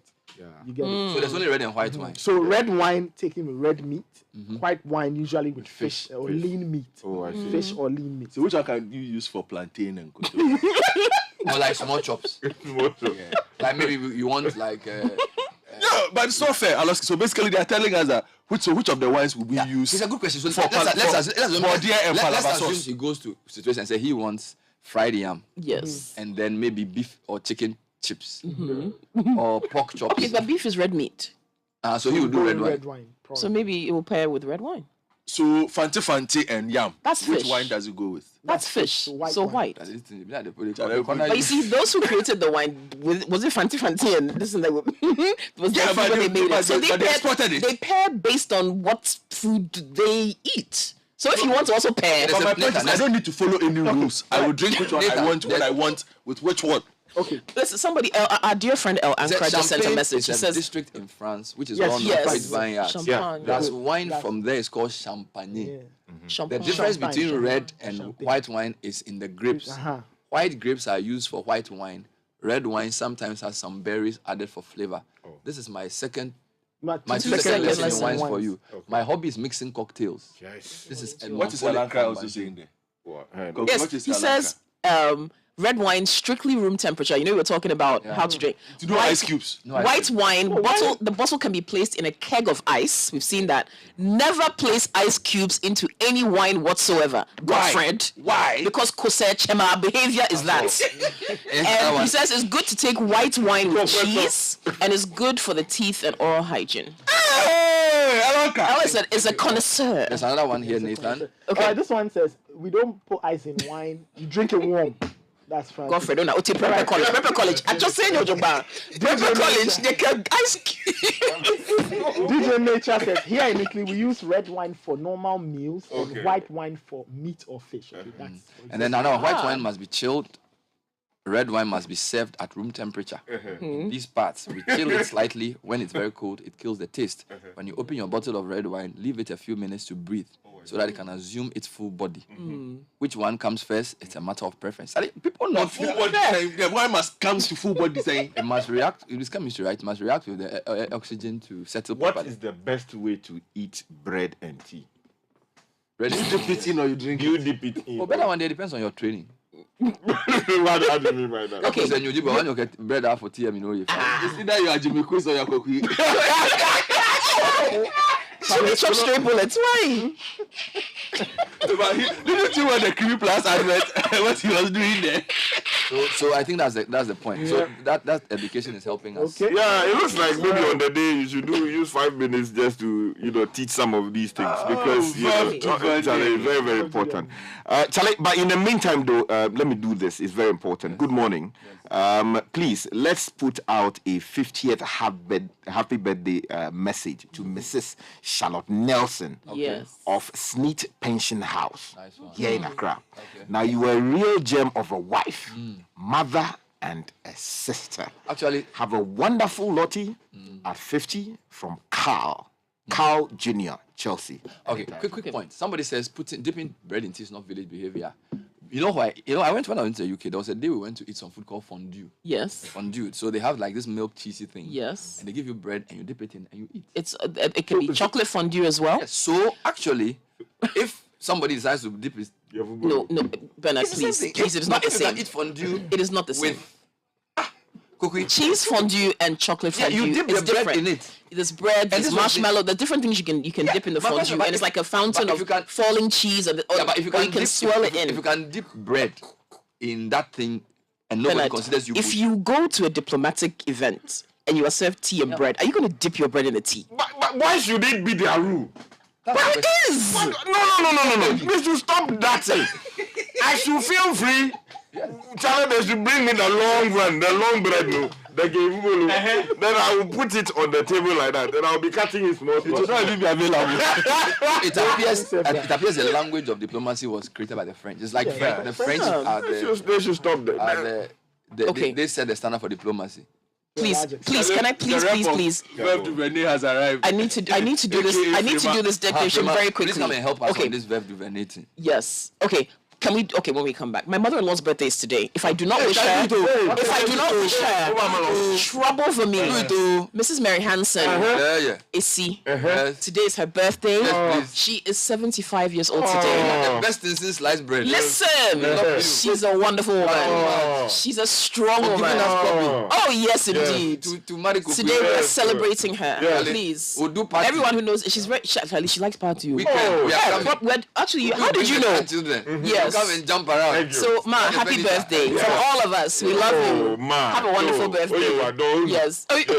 Yes, exactly. Oh, you are known. So let me just ask you. You did international relations. Yeah. And so I was asking some questions about diplomacy and all those things. And let's start from where it came from. Yes. It came from Verve du Vernet. Let's say that. But DK or science class, he didn't go for lectures. Diplomatic practice. I went to so there's in a course called diplomatic practice. Diplomatic communication, diplomatic practice. Does that include how to eat, how to talk in a table and those things? Yes. In fact, yeah. I mean, when you get to Lesiad, they organize an event, where you so said where practicals. There's practicals. Yes, you interact with people, you do all that. Yeah.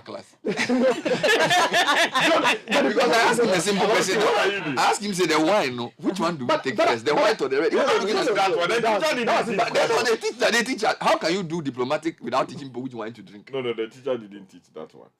No, I mean, DK is listening. Because even if DK is listening, you'll be happy. Which fork to even use? In fact, I went to do my MBA, Yes. they even taught us that when you go and sit down, they say when you eat the food and you leave the fork somewhere, it means you want more. When you eat all those things, It means you are done. So how can you When you leave it in a diplomacy and not certain know? way, it means I'm not done, so they- don't take it away. Yeah. So, but would there be a verb du venir on situation? Oh yes, I mean there's verb Is du this for all venir. tables or just the platinum people? So we know. No, verb du venir is for everybody. For In everybody. fact, when you enter, there's an experience corner. Oh, for verb du venir. Oh yes. So is there non-alcoholic verb du venir? For those of us who don't. Nana Kwame, you have a missed call. We do some. You know, verb du venir is very similar. Pardon me to say, to champagne. You know, so it is champagne. It's still in the. In the champagne family. Yes, it's in that Bubbles family. You know, but high. So there'll be an experience corner for verb du venir. There'll be an experience corner for verb du venir. Now, this is not the cocktail for everybody we are talking about. The cocktail will come. So this one is But just. this is just you are comedies. entering, Just you to know. welcome you. So we just want to welcome you, give you a certain Yes. experience. Verb du venir. So you enter, you pick your glass, you And know, then you go and- then you take your verb du venir, and then you come in properly. Now, when you sit, this is where we're going to serve the cocktails, Okay. and the cocktail is based, you know, with verb du venir, Okay. and then other stuff. I like the way you call it. Verb du venir. No, I'm just looking at her facial expression. As is verb du venir. By the way, is it true that if we have to pay by Monday evening, otherwise trouble comes? So that Yes, it is true. we have to pay. The truth of the matter is, people are really paying, and in fact, this year's situation, you know, people are coming in with, we are 30 people, we are 20 people. So I'm like, for those who have booked and have not paid, The offerees and the offerors. you know, this is how some of the 10 virgins are somewhat disappointed. You know, just make sure that you seal it by making payments. By Monday evening. By Monday evening. Yes. Otherwise, because last year some people came to the venue, but we couldn't they were accommodate disappointed. them. Exactly. You know, so if you really know you want to be there, You got to. and the money is ready, gotta don't make it. wait. Just do it. You got Charlie it. Frema, you are too much. Yeah. You are too much. Thank you for Charlie. the diplomatic Charlie, advice. thank you so much. We also do international relations. Yes, we do it. We'll go and we'll do a lot.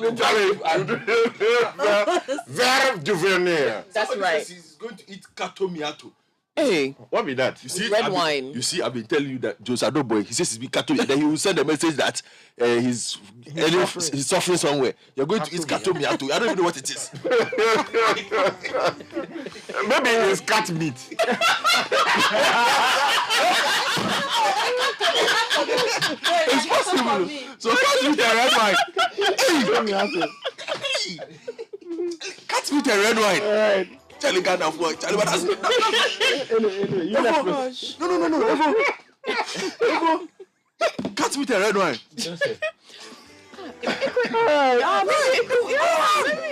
Grilled Kato miato. Okay, coming up next is tech and social media trends brought to us by Vodafone. Vodafone is giving you the One Ghana promo. You can get 1 GB of data every day between 5 a.m. and 11:59 a.m. with just 1 Ghana cedi. Vodafone further together. Cowbank is also bringing us the segment.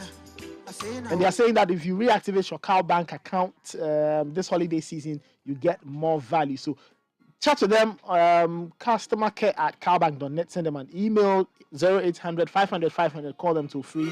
Visit their website, cowbank.net. Daniel Cranton is back with tech and social media trends. Mr. Cranton. Nathan, Yes, sir. let's move quick. France, clean. Thank you. Morocco, clean. Morocco through to third and fourth Yes, playoff. the losers final. Yes, France, back-to-back finals. Straight. First time since 2002. Quick. Mbappe versus Messi. Quick. Straight up. Straight up. Yeah. I said Nketiah is trending. Hey, the mosquito himself. Yeah. He said that initially, no, Chachichu Gatari want to take over the 2020 election petition. They said they didn't have enough evidence to support their case. They knew that they didn't have enough evidence to support their case. So he blames Ofusu Ampofu for failing to collate results. So he's the reason why they didn't have enough evidence. Hey. You see, I mean, it's a bad one. It's sad commentary on our democracy because, I mean, the very people who bastardized the judiciary in the aftermath of the decision of the Supreme Court I've come back to admit it. to come back and say this thing. It doesn't even reflect well on the image of the celebrated legal luminary and comrade, as they call them, Chachu Chikata. I think it's Honorable Asiedu Nketia should stop talking. I mean, these things, no, it's bad. It's in bad taste. It's in bad taste. Compete, yes, but comments like this, they do collateral damage. Don't do that. All right, Daniel, what else? Oh, DJ Twitch. Oh, Sorry. Who is that? That's Ellen DeGeneres' Yes, DJ. DJ. A dancer. Also starting Step Up. Oh, Sad, man. Past apparent suicide. Yeah, some way. I think there's some way. Condolences to the family and those affected. It was just 40. I think when she was wrapping up a show, like she did a special segment just for him. Oh, Charlie. Very, very sad. Slow. South Sudan is in the trend. What are they doing? More fighting. Yeah, I don't like what they are doing. The president Salva Kiir. Oh, there's some video. Charlie. Salva Kiir, they said he has weed on himself. Oh, they were doing the national anthem. And we saw some water passing like that. Okay, but then the thing too was on the floor. But I know what happened though. What happened? The guy has no weed on himself. What happened? Tell us. Before they went, they gave him pure water. Okay. And he put the pure water in his pocket. Okay. Then when they were singing the national anthem, you see, he was holding some rod. Then he hit the thing with the pure water pipe. Oh, and the thing poured. Is that really what happened? Relax. The guy didn't weed on himself. Danny K. I see. But you see, But incontinence is it's a medical issue. So yeah, but it's unfortunate. you see, it's also important that people learn that, you see, at a certain age, you can even become sick at any age. So the citizens and the people who are, laughing over this, it can happen to anybody. Yeah, exactly. It is really unfortunate. It's unfortunate. More so is your leader. I was very disturbed. Yeah. It's a sad one. What I liked about the video was, it's like once the cameraman spotted it, he just quickly panned away from it. Yeah, it's out of respect. Yeah, out of Once he respect. saw it, he just panned. I had the same concern when President Mills came to Parliament, I think for the first time to read the State of the Nation address, and because he had eyesight problems. For some reason, somebody at GTV or wherever it was thought that it was a good idea to zoom in on the font. On the text, yes. The text, yes. And I mean, remember. And you see, we don't do this. It's wrong. Because what message are you sending, really? The director ought to have said that, no, this particular shot, we are not putting it live. Because you would have reviewed it. You'd have told the camera 2 or 3 that, oh, yes, take this shot before you put it out. So if you put something out like that about your president, it's not right. Let's learn, yes, we can criticize them, which is fair, but when health issues are in play, then we have to we should not use it. Yes, we can talk about it, but we should not use it to, Okay. Yeah. Daniel, thank you so much. That was Tech and Social Media Trends, brought to us by Cowbank and Vodafone. Babe, so what are we doing tomorrow? I have to go to the bank, then go and pay for the stuff for my place. Then maybe back to the bank to transfer what's left to my brother. So Are you serious? You're going to the bank twice in one day. What do you get when you mix the best DJs in the country? The most amazing live band sets, delicious cocktails, and wonderful food. Back-to-back hit music from Ghana's finest group, Prayer, dazzled by the sounds of Abiana and being serenaded by the brilliantly talented Aquabua. And jam to the hits from the Beam Nation president himself, Stone Boy. The biggest outdoor party, of course, Situation 2022. Are you ready to party? We're changing the situation on December 24, 2022 with the biggest outdoor party in Accra. The Situation Outdoor Party 2022. Let's wrap up the year in style with the most epic party to end all parties this Christmas Eve with Situation. Ain't no party like a city party, because a city party don't stop. This will be another one to remember. Date Saturday 24th December 2022. Venue La Palm Royal Beach Hotel, Accra. Time 8 p.m. Dress code, it's an all-white affair. Get your platinum, diamond, gold, and silver table bookings and seats by calling the hotlines 020-5973-973 or 055-8973-973. Book your table and make reservations now. The Situation Outdoor Party is sponsored by Ebony Condoms, Series, Doritos, Lays, Logistics Movers, and Vive Duvernay France. It's supported by Citi FM and Ghana Weekend and powered by Citi TV. This is a Beyond the Return event.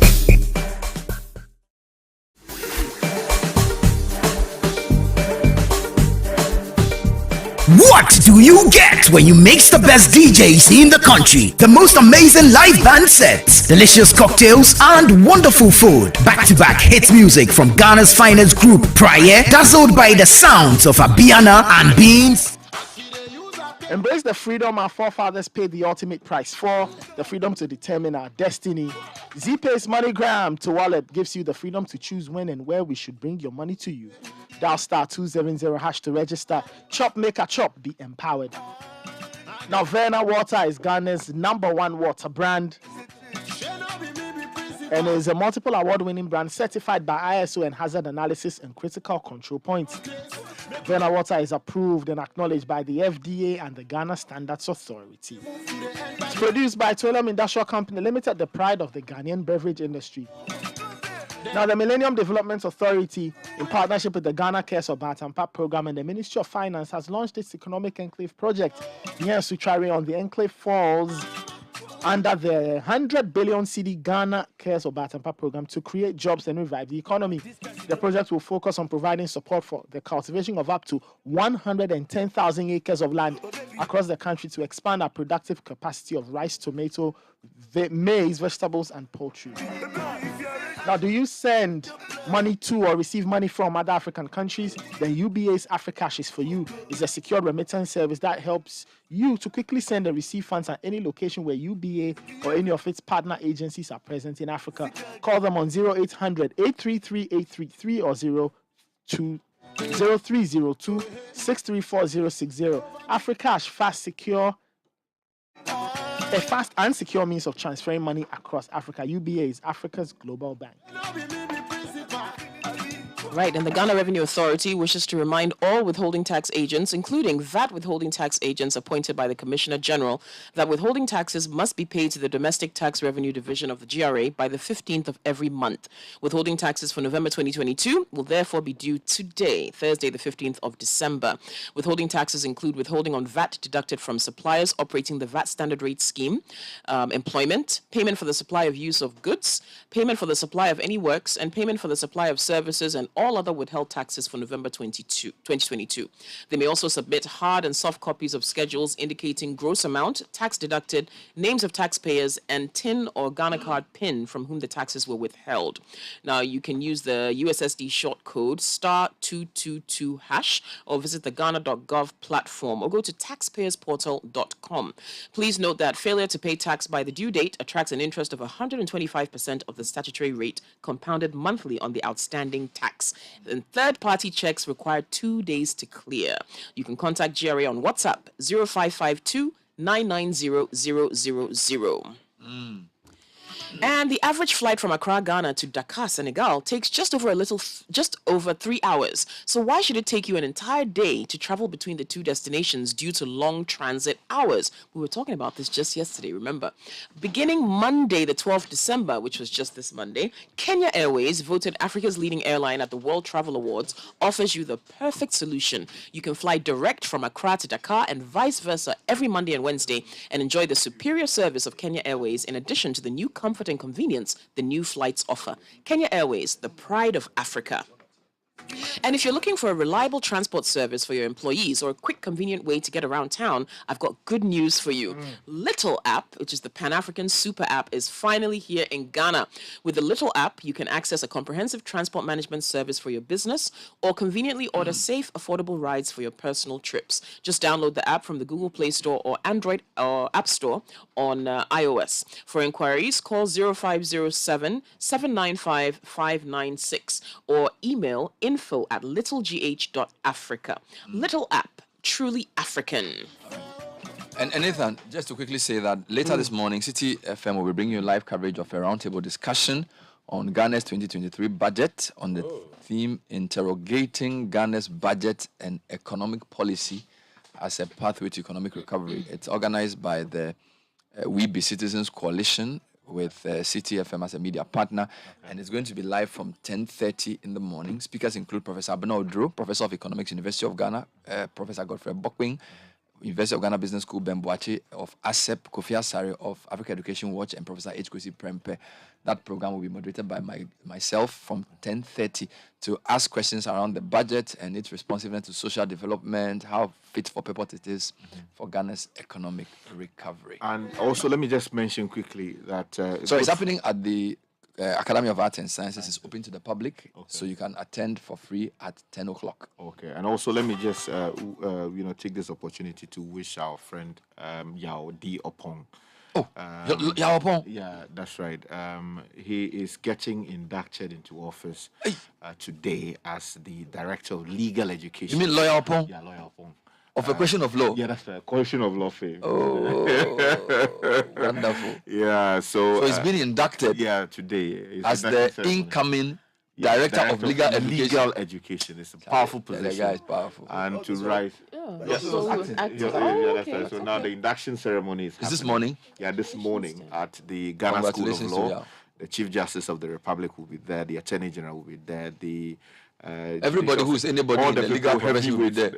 Yes, including the GLC members. Brilliant. Yeah, they will all be there. Let me add my voice to that. Let me add my voice to that. Yao Opong has been with us for a long time. He used to appear on the question of law many years ago, 2006, 2007, 2008. Sky used to produce that show, hosted by Mark Diamond. He was on with lawyer Ahmed Musa and lawyer Annan. Yeah, yes. It was a really great show. Godfrey Damin came in every now and then. So he's lawyer Opong. Yeah, lawyer Opong.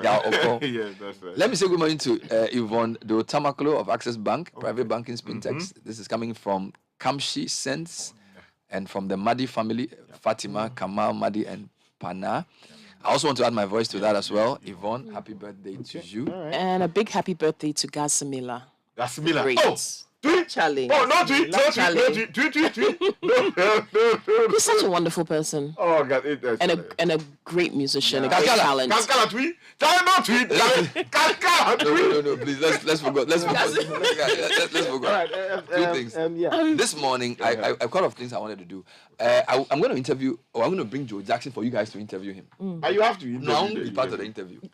Because I think that you people, you can ask simple questions. I complicate issues. That's the truth. So I want him to come and talk about how he understands the debt exchange and what it means for your money, how he sees the budget, what the IMF program means, and what are his predictions for the 2023 financial year. Yeah, those are the questions you should ask him. But before that, yesterday, the Bank of Ghana's head of research was on a point of view. With we had a technocratic panel. We had Dr. Al Hassan, Mr. Akhest, and then Philip Abrado too. Selam hosted a very interesting discussion on the economy from the perspective of technocrats.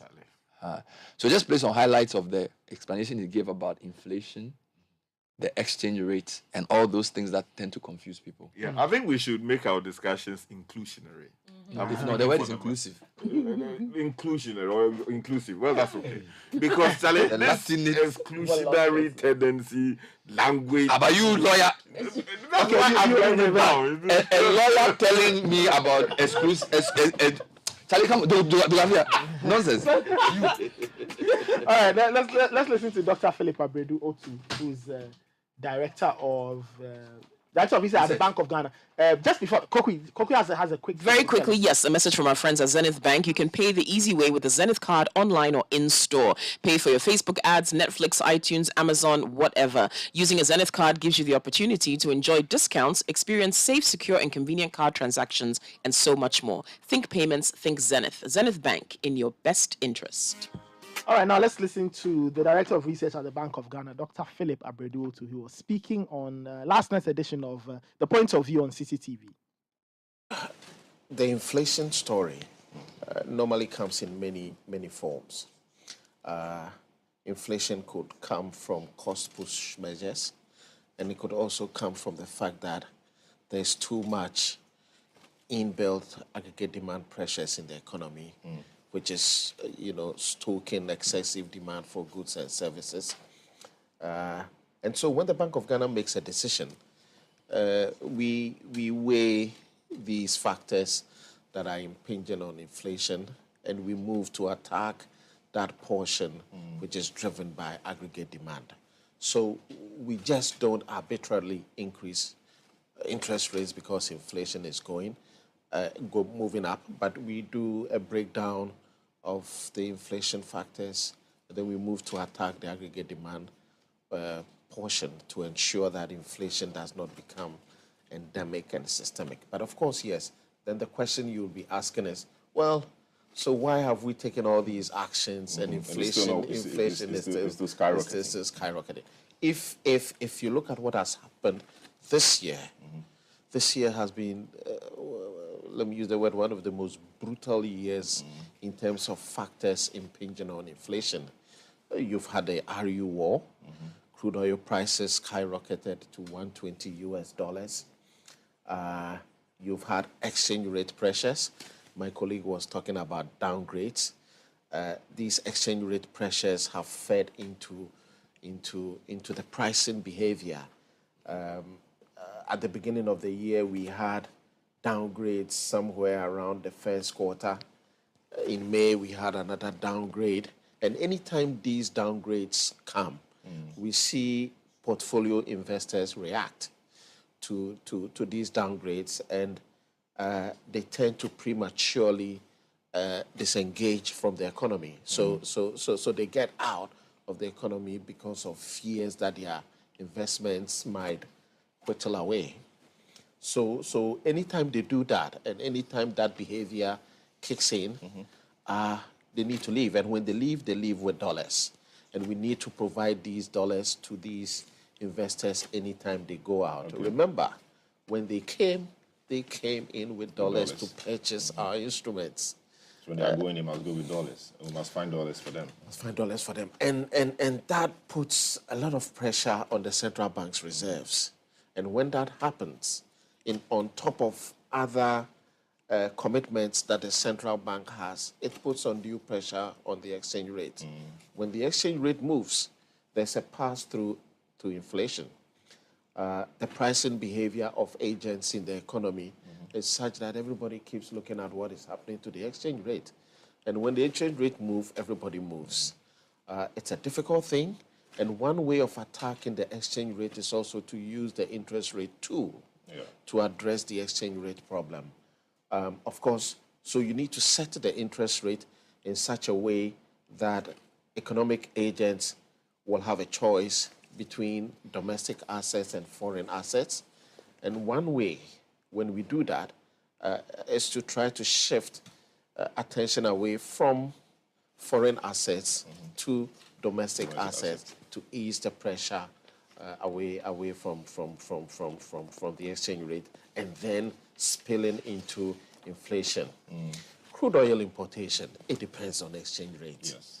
So everything depends on the exchange rate, and we need to find that fine balance in trying to manage the expectations and try to tame the pressures that will come on the exchange rate, which invariably then feeds into inflation. So the inflation story this year has been a very difficult one for the central bank. But although we see the year-on-year inflation move up, if you look at the inflation numbers closely, from the beginning of the year, we moved in terms of month-on-month inflation, and we peaked at a month-on-month inflation of 5.1%, and this was in May. If you look at the numbers closely, monetary policy was working, because from that peak of a monthly inflation of 5.1%, we saw a steady, marked deceleration in the month-on-month inflation rate. That was evidence that the monetary policy hike was working, and it served to constrain the month-on-month growth. So it decelerated all the way to 1.9%, And then in September, October, just when we thought that this would continue to decelerate, other forms of shocks also came in. In September, we saw transport fares kick up again. There were utility. And September was when the exchange rate also started mounting pressure. So multiplicity of factors kicked in. And then again, there was a Bloomberg story which said there was going to be a haircut. I think that was the biggest thing that happened, a 30% haircut. And that also sent some jitters into the market. And we saw investors, both domestic and external, react alike. Everybody moving to the dollar for safe haven status. That put pressure on the city. And in the month of October alone, the currency depreciated by 28%. But that is brutal. And when you see an exchange rate of that magnitude, the next thing is that it spills into inflation. So the inflation number we are seeing in November, I think it's expected. It was expected, given the level of depreciation that we saw in October. Inflation has just moved to 50.3%. You recall in our MPC press statement, we did indicate that inflation will continue to rise. And then we did say that we expected inflation to peak somewhere in the first quarter of 2023, because we had factored in all these events. Do you have a sense of what that peak inflation figure will be? Well, I do. We do, but we can't talk about that peak here. All right. So in terms of inflation, we can't talk about that peak here. Toby Afede, I think he was on your board some time back. Yeah. He authored a document recently where he, of course, he said it's something he's been saying since 2003, having issue with how we deal with how the Bank of Ghana looks at inflation, looking at it from a historical point of view, rather than it being, an expected inflation. I don't know if you have any thoughts on some of these things he's been saying in terms of how you factor that into your policy making. No, so our inflation targeting framework is forward-looking. And anytime we set interest rates, we don't set interest rates based on previous inflation, but we set the interest rates looking at an inflation horizon over a year. So we see that inflation maybe in a year's time will be around 25%. We set interest rate based on that 1 year forecast of inflation. So the Toby Afede issue, he has a point. I recall at a time when he was on the board of the central bank, he kept saying that we needed to set policy based on the monthly rate of inflation. So he was even at that time saying that, look, don't do the year on year, because if you look at the year on year, you might set high interest rates, which will kill the economy. Just look at the monthly, which is an inflation of where we peaked. We peaked at 5.1. Set policy, set your interest rate based on these monthly inflation rate. But that has its own pitfalls. The exchange rate, or we understand, or we see that the city is Those were excerpts of some submissions Dr. Philip Abedu to Director of Research at the Bank of Ghana made last night on City TV's Point of View program. So those were the thoughts so of a few things technocrat. concern me. As of Monday or Tuesday, we are told that nobody had expressed interest in the debt exchange yet. We don't know whether that's going to change. They announced the IMF program anyway. So, but the IMF board level approval is premised on the success of government's debt restructuring program. So it's something to keep an eye on. Then the other concern is inflation keeps rising. Indeed, the Bank of Ghana official said the last one is 50.3 from 40.4, and his point is that they expect it to peak in the first quarter of 2023. Wow! So which means that December inflation will probably be higher. February, March, probably end of March before inflation will start coming down. Which is bothering me because the exchange rate recovery for Ghana, you would think that it will drive inflation down, partly because some of our inflation is exchange rate fueled, right? So if the exchange rate is the rate at which you purchase the dollar, and that's going up, and because a lot of your inputs are bought with foreign currency, you would expect that once the exchange rate starts coming down, it will bring prices down with it. Transportation fares have remained up. In fact, when you look at the composition of the inflation that was announced, imported inflation is still higher than domestic inflation. So it's very clear that there's an exchange rate fueled inflation, among other things. I think he was asked that question at the end of the show, and he says he expects that as things even out, inflation will start coming down. But inflation being at 50% is a very serious thing, because that's what keeps driving the interest rates up. And Toby Afede's argument is that driving the interest rate up to try and bring inflation down doesn't work, because in his view, they use historic inflation. They should use future or predicted inflation. Philip Abredo says that's what we actually use. But the question is, why do you keep increasing the rate? Now your interest rate is 27%. Your inflation rate is 50%. It also means you have a negative real interest rate, by the way. So it means that if you go and put money in the bank and they give you even 30%, inflation will eat away 20% of that. So inflation is big and bad. We have to deal with it. So I'm not really sure how the economic actors are going to deal with this conundrum of dropping or recovering exchange rate, exceedingly high inflation rate, and also jacking up the policy rate in response. It's one of the challenges of our economy that we have to understand. Then the effect of the mark-to-market policy on people's investments. And we haven't even added the debt exchange to it. Right? We are just talking about your regular investment in any of these companies. It's been marked to market, so it means that your principal will be discounted if you want to cash in. So people have lost money already, okay? And now you're going to have a difference of your interest from 2023 to 2025, or is it 2027? 2027. Like, that's how many years from now? 5 years, and you are going to get 5% interest. It's a serious situation. So what do all these things mean? And when you listen to the World Bank interview yesterday, and they're talking about front-loading our what do you call it? Our measures. That's code for next year you will suffer. Because if they say front-loading, it means they are bringing it forward. What they are supposed to, the suffering you have to suffer for 6 years, they will front-load it.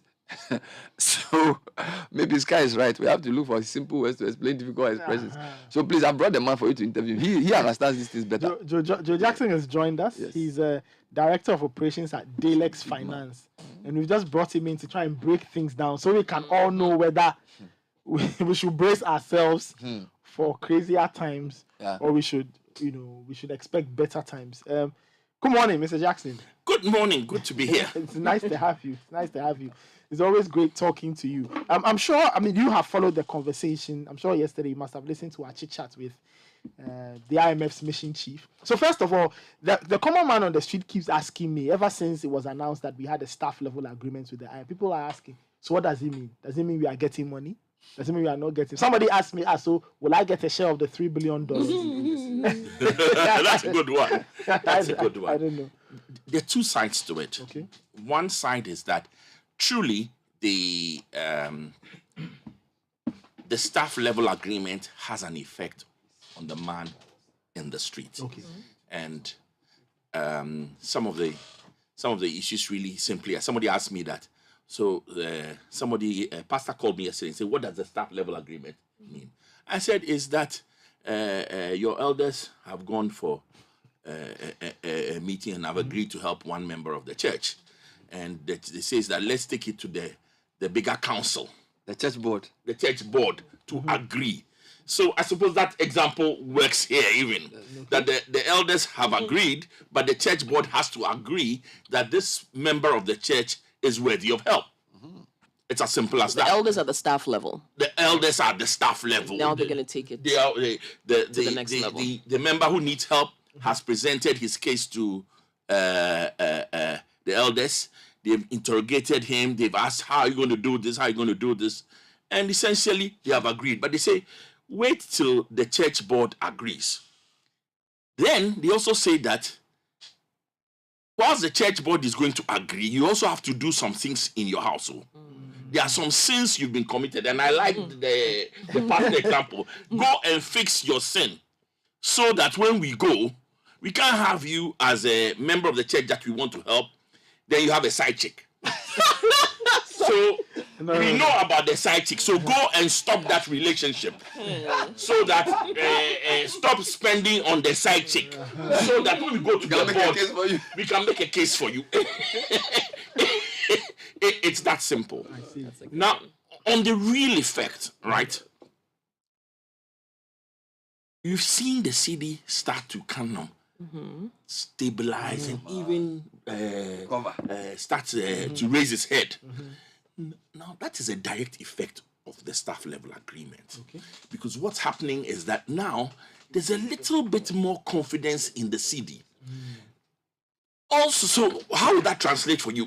As soon as the city starts to stabilize and fall, then traders are going to be a little bit more reasonable about the increments they had. And somebody sent me a meme a couple of weeks ago, and I loved it. And again, sorry, it's a Christian meme. It says, prices in Ghana are like God's blessings.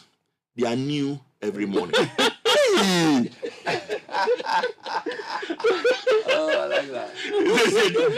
So this blessing that is like manna that comes every morning is going to like stabilize and take. So this staff level agreement actually makes a big impact on you, because once the CD starts to stabilize, then you start to get some relief.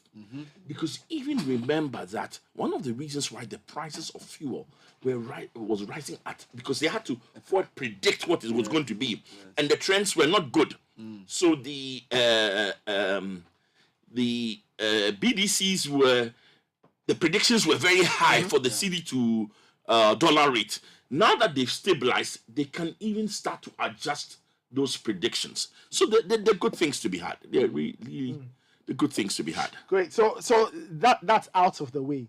But let's talk about just the country in general and our own bad habits as a country. Because for a lot of the experts, they say that we were doing a lot of very wrong things. We were spending recklessly. Just break it down. What exactly were we spending on, and why were we not doing things well? You know, the truth of the matter is that we are in this situation now because we're spending. If you take Ghana over the last few years, when we pay salaries and we pay the interest on our debt, all the money we've earned is gone. So all the money we produced as a country, we're spending it on paying salaries and paying interest on our debt. In fact, in the last 2 years, it has not even those two consume more than 100% of what we earned. So effectively, think about it this way. The money we spent on free SHS, it was what they call deficit financing, or borrowed money. The money we spent on hospitals, borrowed money. The money we spent on roads, borrowed money. And whilst borrowing in itself is not wrong, but nobody says borrowing is wrong. But you must borrow and spend on activities that will pay for itself. If you borrow and you don't spend on an activity that pays for itself, then your borrowing is wrong. And you're going to get to some time where you have to pay and you don't have enough productivity, income to pay for it. Now, everybody agrees, well, almost everybody agrees that free SHS may be a good thing. But if you borrow, say 7-year money, 5-year money to fund free SHS, let me tell you what that means. The first 3 years, the person that we've paid his fees for is in school. The next 4 years, they are in the university. The next year, they are doing national service. So whereas I borrowed for 8 years, even after, I borrowed for 7 years, even after 8 years, the person is not a productive member of society, assuming that person gets a job. Assuming he gets a job. So obviously what has happened is that PSHS may be good, But the money we spent was borrowed money because all our money was borrowed money anyway. And in that instance, once you assume that everything was borrowed money, a lot of the things we did did not yield enough to pay for our debts quickly enough. And that's why we're in this crisis.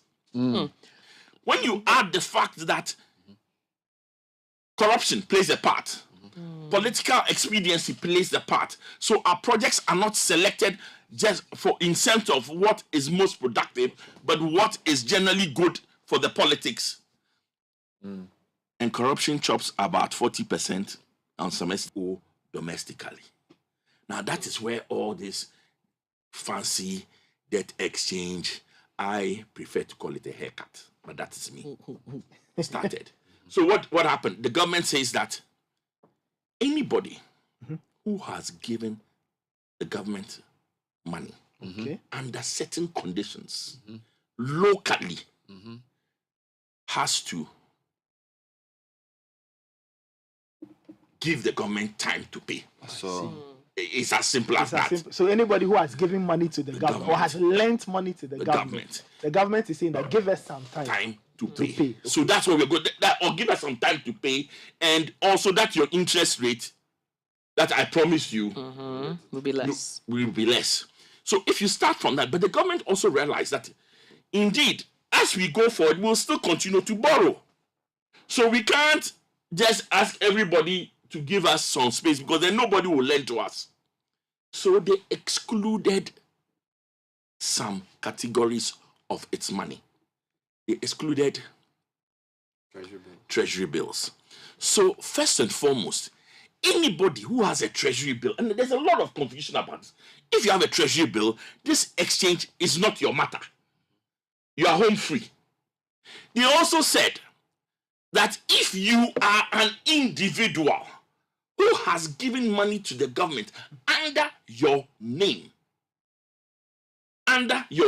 so you have a certificate that says Ama Mensima has bought government bonds of 500,000 cedis, and the name on the certificate says Ama Mensima, you are fine. You are fine.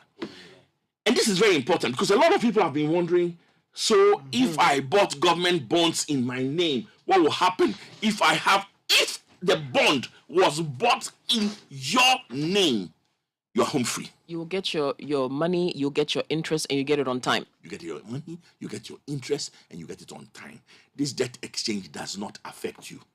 If you bought treasury bills, now there's a difference between a treasury bill and a bond. If you bought treasury bills, you are also home free. Okay. If it affects only companies, now this is very important, it affects only companies who have bought bonds in their name. It affects only companies who have bought bonds in their name. Those include asset managers, the commercial banks and non-banks like Dalex, the insurance companies, the pension companies, the rural banks, and that whole list. Now, you got to remember that, first of all, even by law, some of us have to keep some money in government paper. So there's some of it that you can't really even avoid. There's as a company in the categories I've mentioned. There's also some of it which, regardless of what happens, it was prudent to say, I want to put some of the money aside if I need money. So put some of them. The safest money then is the government. And it is a weird world we live in, where today I say to you that if your money was with Dalex, you are cool. But if your money was with the government, that is the world turned upside down. That's true. So all of us, you've got to bear in mind that these companies did nothing wrong. It's not as if they did something wrong. And those who were not affected are individuals and treasury bills. Okay. Banks. But then yes, there's the catch. That's where the catch comes. If you,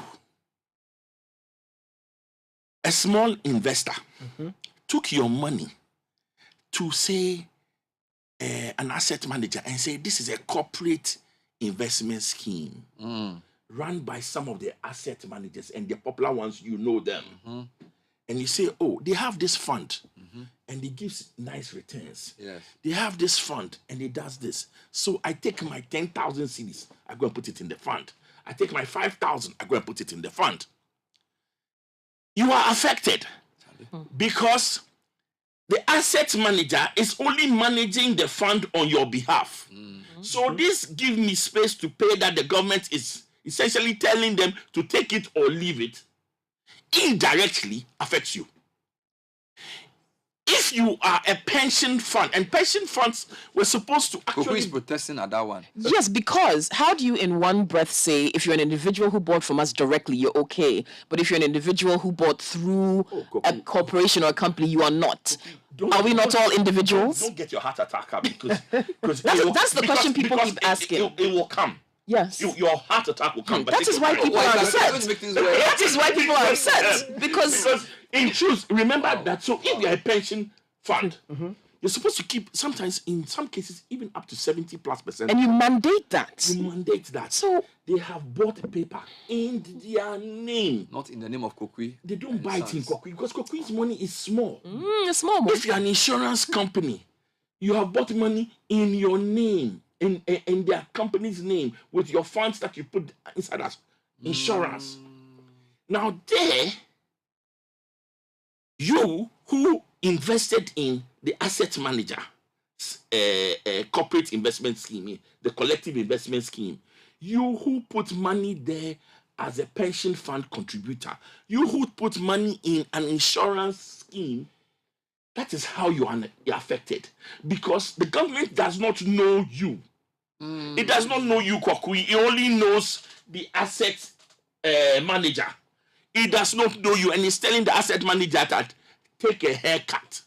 Can they apply the individual to Kokui to say because there are 700,000 unit trust holders? Now, I'll tell you the worst part, and let's just go straight to the worst part. Okay. So you know what how this haircut is structured. If today, I'm going to describe 3 individuals. Okay. One individual is called Kofi Usu. Rich guy. Has money. He has bought 1 million cedis in bonds. But he's rich enough to walk to the asset manager and say, buy it in my name. See. Kofi Usu is home free. Then there's this other guy. I call him Kokuvi Mensa. Always has to be happy. He works in the mines. Right? Good guy. Serious guy. He has 10,000 cedis. Remember, Kofi also has what? 1 million. 1 million cedis. Kokui has what? 10,000. Kokuvi Mensa has 10,000 cedis. He can't go and buy bonds in his name. So he goes to the asset manager and says, put this investment in your fund. And he's looking at it small. He is distressed because there's already mark to market. And then there's now going to be the real haircut. Then I have another person. This time I choose to call her a lady. This lady is Ama Mensima. Ama Mensima is a cleaner. All she has is 100. She tries to put 10 cedis in a tier 3 fund every month. In fact, over the year, she's only been able to put 100 cedis because on some months life is too hard. So even the 10 cedis does not go. Ama Mensima is facing a loss of anything up to 70% of that money because that is how much they have. But is your Kofi Mensa not your Kofi Usu guy, is it not I know generalized because somebody was saying to me last time that In Ghana, we have a large market of retail investors who buy treasury bonds directly through primary dealers with CSD accounts. This group of retail investors are very large. Way back in the 90s, you as an individual investor just needed 50 Ghana cedis and you could buy treasury directly through brokerage houses. The practice is so common, but now you can buy treasuries directly through a primary dealer who is a bank for as low as 50 cedis. Ghana has a big chunk of individual investor base because of our history in treasury bills purchases. The collective investment schemes came to meet this practice, and many pensioners, after taking their sums, buy these treasuries as well. They all have CSD numbers, and some also have accounts with banks who buy directly with banks to registered. So basically saying that it may be true that wealthy people may be the main beneficiaries, but they are saying there are lots of retail investors who are poor also who have that. No, they buy treasury bills. They don't buy bonds. And the treasury bills is gone. It's not even part. It's not even part. So we shouldn't bring that. So don't bring that. It's neither here nor there. I'm reading as sent. Right? It is people who are rich enough to buy bonds. Right? And what kind of bonds? First of all, you're going to ask yourself, what kind of bonds were they buying? And then how does this thing work? First of all, the government, there are three categories. The government issued several bonds. Some of the bonds were even due to mature in January. Some of the bonds were ESLA. Some of them were also what we call DACHI. The DACHI bond, which was denominated in dollars. So all of this, as at the end of this year, whatever you owe in a bond. Now, you got to remember that bonds are different from the other bits and pieces, because in bond, they pay the coupon they pay you an interest rate every half year. Every half year. Every half year, give or take. Months. Okay. And you hold the paper that says, I have given the money, government, 100 cedis. Every half year, you earn some interest on it. What they call the coupon, you earn some interest on it. Those bonds, some of them were ESLA, some of them were government bonds, etc. Put all of this together. These bonds, owned by corporate individuals, not private, were put together into new bonds. And the new bonds were like this. One matures in 2027, in 5 years' time. Now, whatever you had in the bond, they will take whatever you owe the government, whatever bonds you have, regardless of everything. They will take 17% and put it in the 2027 bond. They will take another 17% and put it in the 2029 bond. They will take 25% and put it in the 2032 bond. So what you're saying is that if I had 100,000 cedis in government bonds, they will say that 17,000 cedis matures in 2027. Yes. 17,000 matures in 2029. Yes. Another 25,000 matures in 2032. And then the rest 41,000 matures in 2037. Thank you. So it doesn't matter whether your bonds were maturing next month or they were maturing in 2 years' time or even in 5 years' time. So they'll put all my 100,000 in bonds together, split it into 4. Yes. And say 17% of that is 5 years. 17% of that is 5 years. Another 17% is in 7 years. Another 25% is in. So bear in mind, 7 years, right? You only, in 7 years' time, you only get 34% of my 100,000. Of your 100,000. The rest of it is obtained after. So that's the first problem. The second problem is that how much are they paying me on that? That's 5 years thing. The second problem is that whether your bond is for 27 or is for 37, which is for 15 years. 15 years. Next year, you will be paid 0. 2023, I won't get anything. You won't get anything. If I want my money now, I won't get it.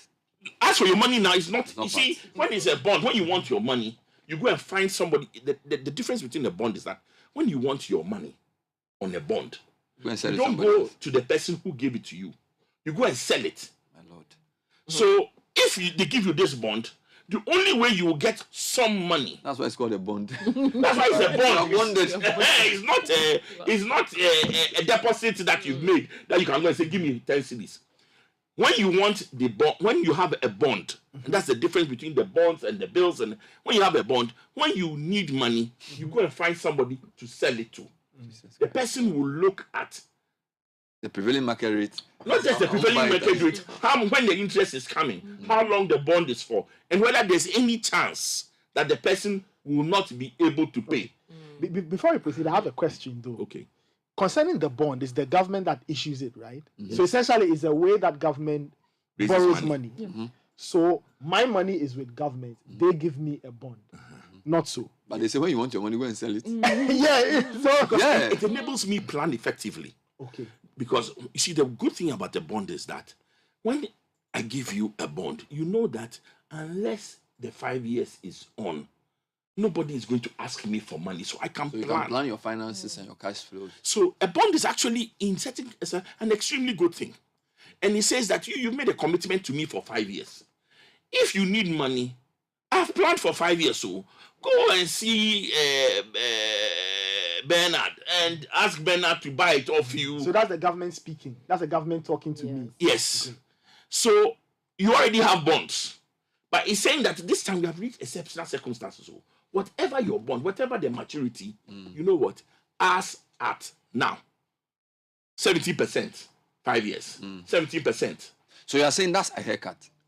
That is a haircut. That's a haircut. So, the spreading of my 100,000 into 17, 25, 41 is the first haircut. Yes. Then the second haircut is the interest they won't pay me. Thank you. Because you see, remember that if my money was due, let's use a simple example, 100 cedis. Today, 100 cedis can buy me a bag of cement, isn't it?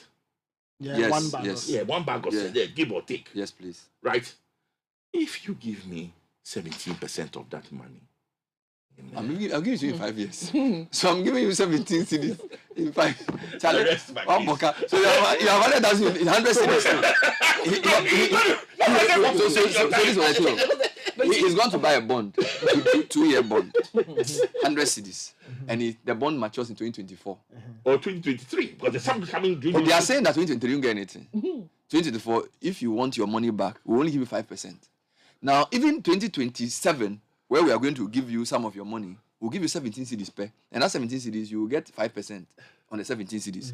Then your 2029, you get another 17 CDs at 10%. Then 2032, you get another 25 CDs at 10%. And then 2037, you get the last 41 CDs at 10%. So if I get you right, I give the government 100 CDs. Yes. Okay. I give the government 100 CDs. They give me a bond. Yes. So are you saying that after post 2037, I'm not getting. No, but you'll finish paying you back 2037. So they are saying that 15 years. They are paying you back in 4 installments. Okay. 2027, you get your first chunk. What they've done is that they've broken the interest. So he's saying that there are 2 haircuts here.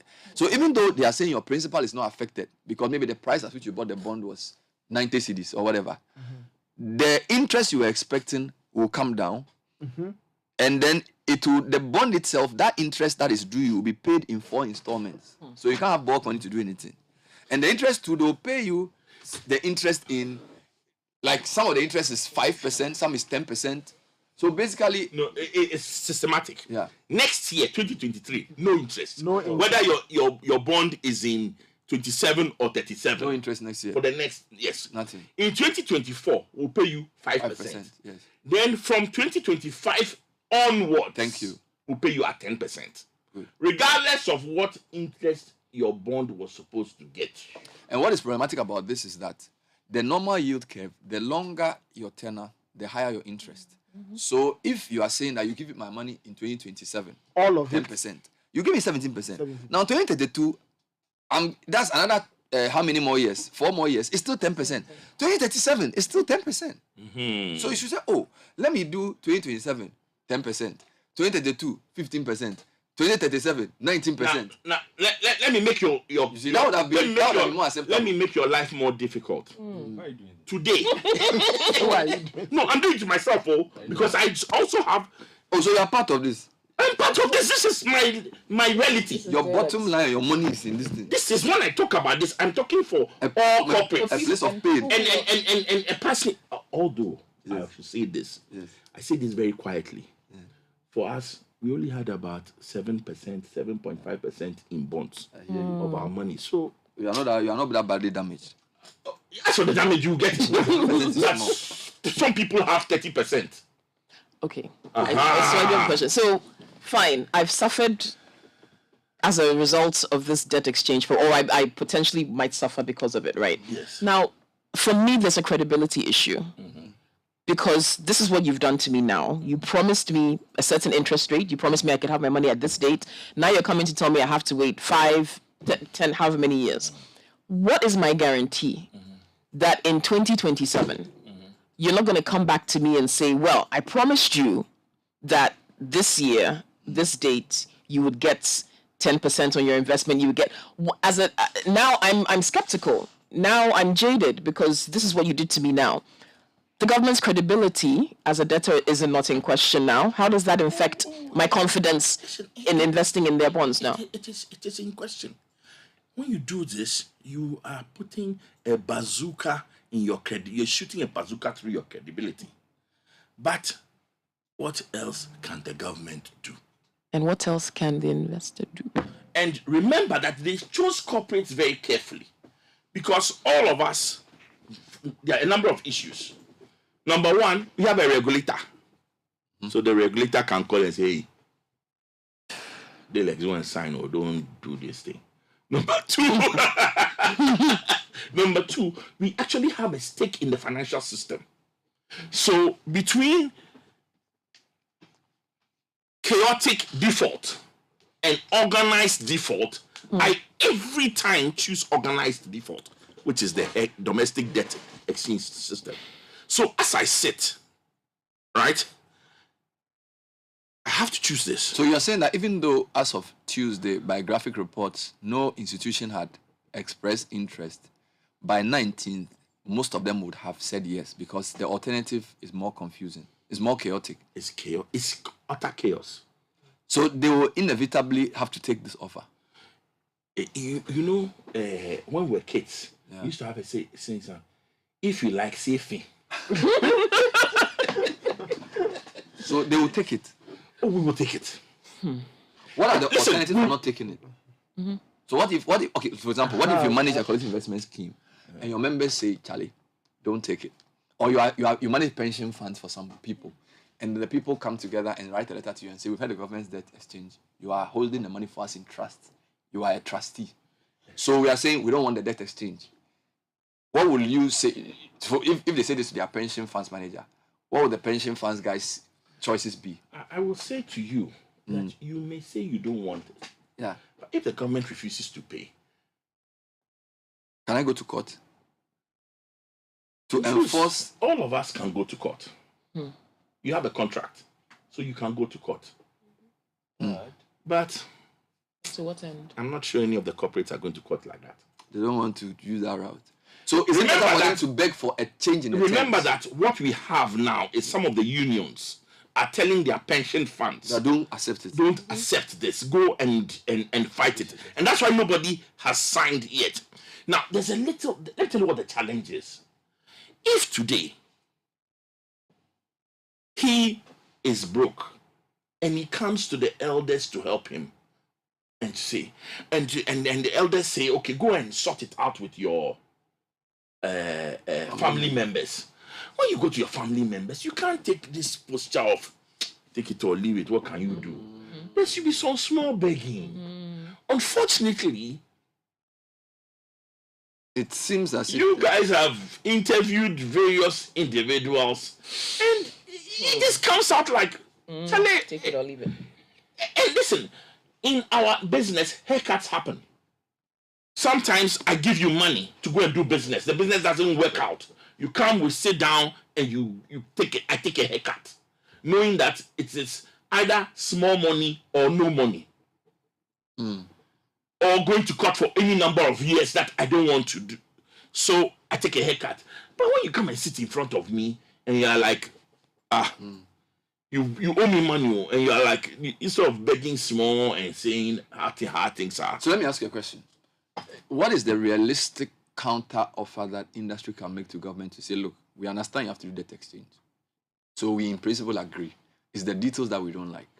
Can you suggest another route for achieving the same objective which will be less punitive, because what the slide you showed a slide which said a lot of people will be devastated, some people will be affected, and some will be going home quite happy. Yeah. So more people will be affected negatively. So is there a scenario where at least we mitigate the suffering of these people while still doing a debt exchange? The only other alternative is to widen the net. Okay. And I can't propose that because it will even be more chaotic. You understand? Widen the net how? The reason why it is so punitive is because certain categories were excluded. Hey, you want them to include T-bills? I'm saying it's not a realistic option. They can't include T-bills. So if this is the only option you have, then what other option? So what I'm saying, for example, you could say front load the payment of the interest. If you are so optimistic about it. For example, the president said that by 2028 we'll have a balanced deficit, positive balance in the deficit. So why can't you say, let me give you 41% in 2028 if the president is so sure? Why are you giving me only 17% in 2027? That's point one. Point two, you could say those who keep their money with me longer, I'll increase their interest rate small. So you do 10 for 2029, 12 for 2032, 15 for 2037. At least you've given me a reason to say I'm helping my country now in 15 years. But if you just give me 10% flat, it's not flat. Okay, now listen. I agree with what you're saying, but I don't have the numbers.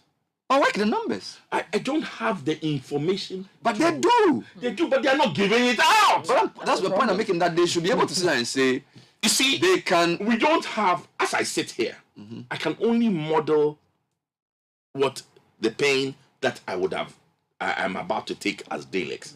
I cannot model the whole economy and whether the balance because budget will... They have given us the list of bonds, but all we have are the maturity dates. We don't have the rates. We have the maturity dates and the totals, but we don't have the specific rates. So it is. We don't have. I'll be honest with you. I don't have all the information that I would have loved to have to be able to give a definitive counter offer. I have to assume that this is because our debts are so bad, and the weight of interest payments is so big that they need space for the next 7 years. And creating space for the next 7 years means that we'll only pay interest on up to 34% of our debt local. Okay, I have another question for you. This is a tough sell. Very. But we have to assume that there's so little space that they can only pay interest on 34% of the debt. And they say the rest of the debt, up to 66%, will pay it in 10 years' time and in 15 years' time. So it's a tough one. So, some questions have been coming in. The first one, very straightforward question. Should we continue to buy treasury bills? At this moment, if you wish to, you can, because it's not affected. And you notice that the government is still selling treasury bills and people are still buying. It's not affected. This haircut has nothing to do with treasury bills for now. Okay. By the way, treasury bills are below 2 years, right? So treasury bills are short-term. Short-term. Some are even as short as 14 days. So there's 3 months, there's 9 months. There's even 14 days now. So treasury bills are short-term. Okay, this one says, please ask for me, if I took a 3-year loan with the bank and I'm in my 2nd year, does this affect my payment schedule and monthly repayments? No, this haircut has nothing to do with you. You took a loan. It has to do with the corporation that bought government bills. Okay. So it has. If you have a loan, there are other things that are affecting your loan, right? But not this. Not this one. This has nothing to do with you. Yes. Okay. Yakubu Ibn Chamba says, inadvertently, the ordinary citizen bears the brunt of the government's debt exchange program. For example, if my insurance company is affected, I'm affected through policy deduction increase. I don't know what he means by that. What he's saying, and now let's put this in perspective. First of all, for these organizations, right, one of the biggest effects is the issue of liquidity. Because if I'm an insurance company, I have people whose insurance policies are due, let's say next year, that I have to pay. So I know I have this much in government bonds, they will mature. I'll help to use it to pay. Now, unfortunately, what is going to happen is that they don't have that liquidity because now it's being spread. So the first effect is that they don't have liquidity. Now, liquidity is expensive, especially in this market, because you got to go and borrow to make up that liquidity. So assuming that you are even borrowing at the MPC rate, whilst you are getting 0 next year, the cost to you of that money is 27%. Because that money is also not your money, it's depositors' funds. So there's a cost to it. So that's the first. So the first effect on companies is that liquidity issue. And that's why the government, realizing how difficult things could be, has set up that 15 billion fund. Of course. Okay. Now, the problem with that fund is that we don't know the modalities in full.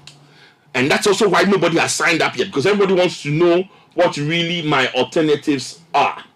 And also the question we're asking, so will you loan those funds to me? You give it to when you are giving me 0%, will you give those funds to me at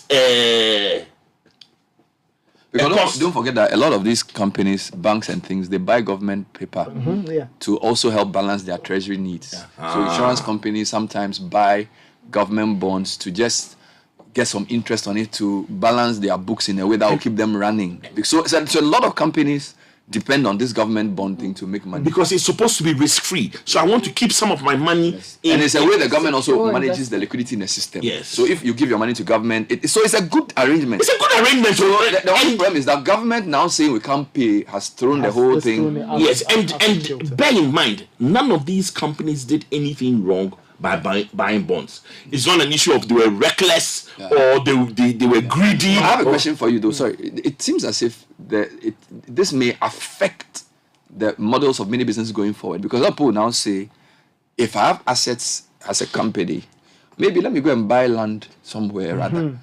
Right? If I'm looking for risk free, so maybe he has money. You say you have 7%. He may say, Charlie, let's use 10% to buy a cocoa farm somewhere, or let's buy some house. Yes, and so it may mean that people's exposure to government will reduce and the government's ability to mop up liquidity will go down. So that people will now spend money on real things, or they'll go and buy foreign currency or something, which may become unintended consequences of this policy. So it's not just people not having their money, but the effectiveness of policy tools is even going to go down, because all these government open market operations may affect, maybe get lower demand. That's why I said you put a bazooka to your credibility.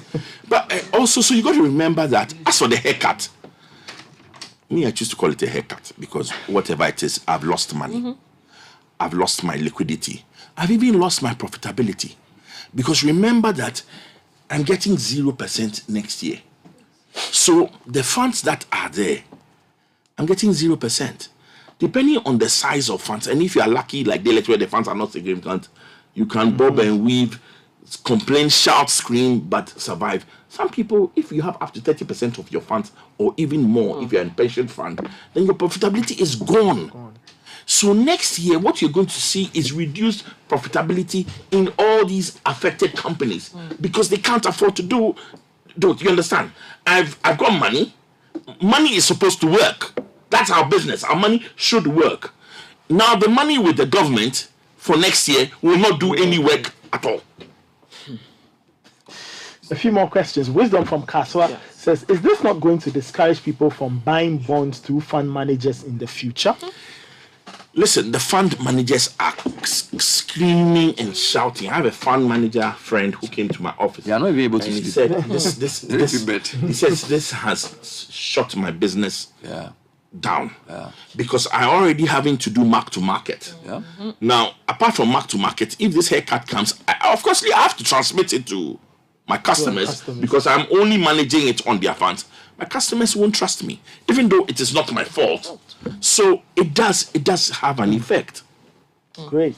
Okay. So those insurance companies and other companies that invested money into bonds from the government get their money from the individuals. It's individuals that put money there for them to use. How does that not affect the individual. I am a victim. A lot of people are feeling this. Okay. They say it won't affect individual investors, not individuals. Individual investors is a term of art. But let me ask you a question.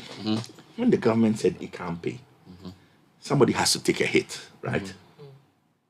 Whatever happens, somebody has to take the pain. But we don't know what hit the foreigners are taking and what hit the government itself is taking. I can tell you what hit the foreigners are taking. Have they announced it? Oh, no. We know it. What is it? You see, when the foreigners buy a bond, again, they can't come and collect the money from the government. They can only sell it to somebody else. Now, when you look at the discount they are receiving to sell the bond, then you can tell what kind of hit they are taking. Today, when they say a bond yield is 50%, you know what that means? If you are holding $100 of Ghana's money, the only way you can sell it to somebody is that the person will give you $50. Half of the value. So they're already taking a hit. They're already taking a hit. You understand? They have taken their hit half.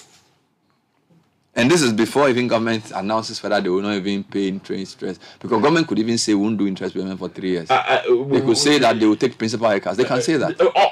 You haven't even gone there yet. But we know that they have taken a hit of up to 50% as we sit today. That's if you want to sell your bond. Okay. Good morning. I think what the Dalex man is saying is true. I bought a bond 6 months ago. I received my first coupon this month. My 91-day T-bill was also paid yesterday. Yeah. Okay. So T-bills are going. So T-bills are growing, and if he bought a bond in his name, he will get his money. There's not a problem. Okay. Good morning, Mr. Jackson. I'm Harris from OT Region, Jaskan. I'm a young gentleman. I'm 28. I have 100,000 Ghana cedis. Where do I invest it? I'm of a different view of what's happening with respect to the government debt exchange program. Seriously, I'm skeptical. Kindly advise me. By the way, I'm listening to my wife. Let me read the government FAQ on what happens if I do not participate in the debt exchange program. Let me just read that for you. So, what happens? This is the government's response. The government invites each eligible holder to voluntarily tender their holdings. The success of this operation is critical to restoring macroeconomic stability. The government is confident that all Ghanaian public concerned will fully contribute to the collective efforts required to resolve the current crisis and put the economy back on a solid footing. For those not participating in the exchange, they will continue to hold the non-tendered eligible bonds, the old bonds. However, the government reserves the right to ensure that old bonds do not benefit from their non-participation to the domestic debt exchange, including through additional regulatory measures or a more coercive approach. And then they now give some other questions. How will the new bonds be treated from a regulatory standpoint? From a regulatory standpoint, new bonds will be treated in line with standard practice for government bonds, both in terms of risk weighting, liquidity assessment, and eligibility as collateral to central bank operations. However, the regulatory treatment of non-tendered old bonds will be adjusted to reflect the lower liquidity and higher risk associated with these bonds. Now, I wanted to go back to the original question because they are saying that the government reserves the right to ensure that, quote, old bonds do not benefit from their non-participation to the domestic debt exchange. I don't know what that means, including through additional regulatory measures or a more coercive approach. You understand English? You went to Kwauchi, right? You went to Mota. I went to Kwauchi. So you understand English. This one is nice English. Let me tell you what it means. Yes. If you don't participate, you're on your own. Whether you get coupon, whether you be paid. They say they will use a more coercive approach. It means they will put a gun to your head. What's a more coercive approach?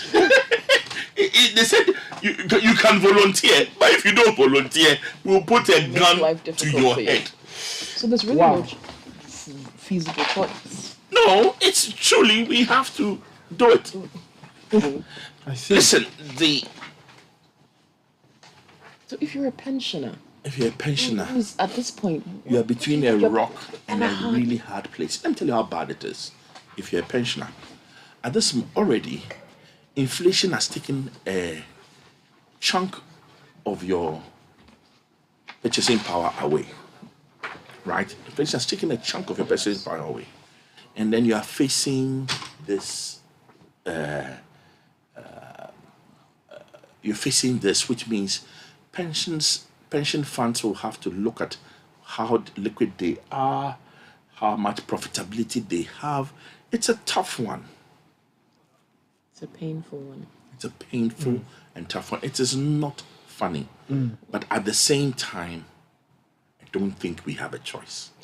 Thank you so much, Mr. Thank Joe you, Jackson. Thank you, Joe Jackson. It was fun. It was fun talking to you. And I'm sure lots of questions. Maybe we'll try and compile the questions. Maybe send them to you later for responses. But yeah, we've been speaking to Joe Jackson, Director of Operations at Dalex Finance, just breaking things down so you can better understand what exactly is happening in terms of the government's debt exchange program and what it means for you out there. Mr. Jackson, thank you so much, and I'm sure we'll talk soon. Still listening to the Citi Breakfast Show.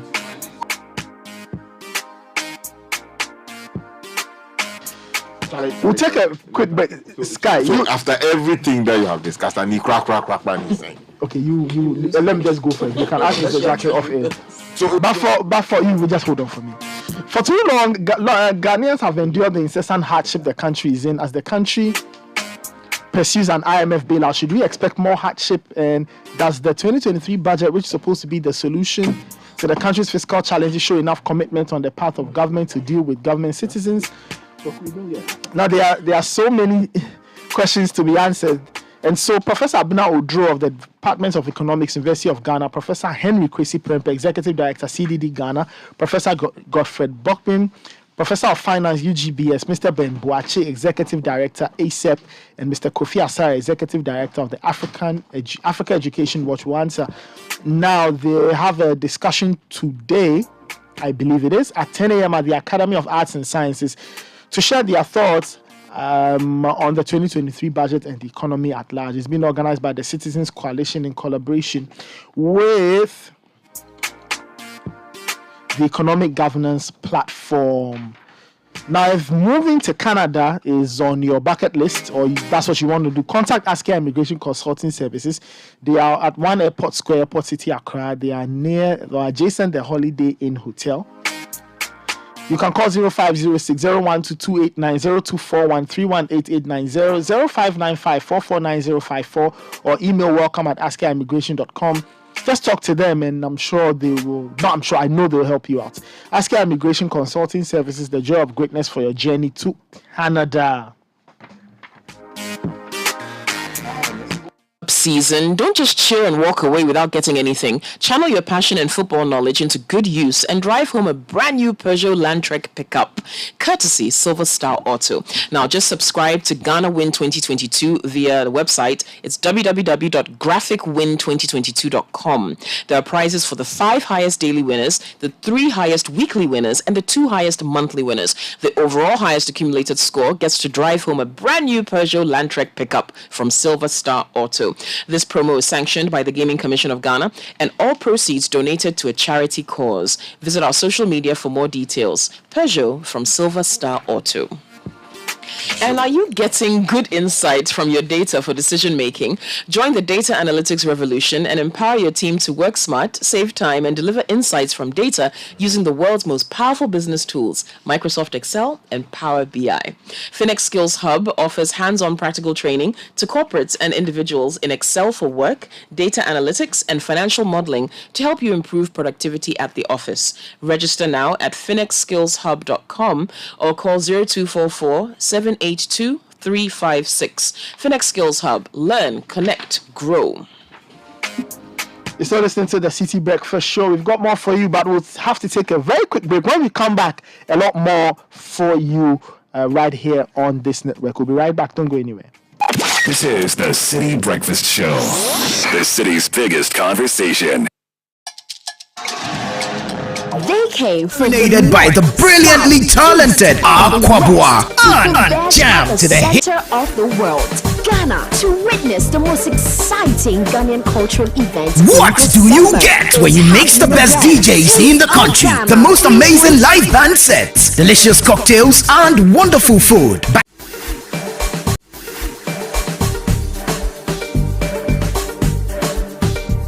What do you get when you mix the best DJs in the country? The most amazing live band sets, delicious cocktails, and wonderful food. Back-to-back hit music from Ghana's finest group, Prayer, dazzled by the sounds of Abiana and being serenaded by the brilliantly talented Aquabua. And jam to the hits from the Beam Nation president himself, Stone Boy. The biggest outdoor party, of course, Situation 2022. Are you ready to party? We're changing the situation on December 24, 2022 with the biggest outdoor party in Accra. The Situation Outdoor Party 2022. Let's wrap up the year in style with the most epic party to end all parties this Christmas Eve with Situation. Ain't no party like a city party, because a city party don't stop. This will be another one to remember. Date Saturday 24th December 2022. Venue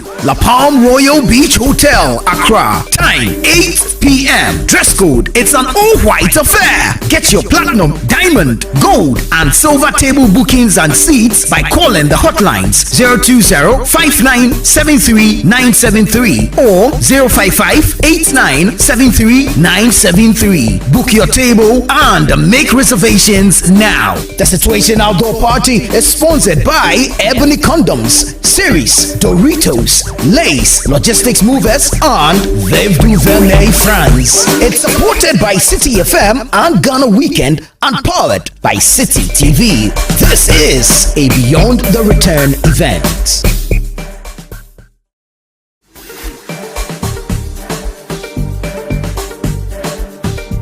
What do you get when you mix the best DJs in the country? The most amazing live band sets, delicious cocktails, and wonderful food. Back-to-back hit music from Ghana's finest group, Prayer, dazzled by the sounds of Abiana and being serenaded by the brilliantly talented Aquabua.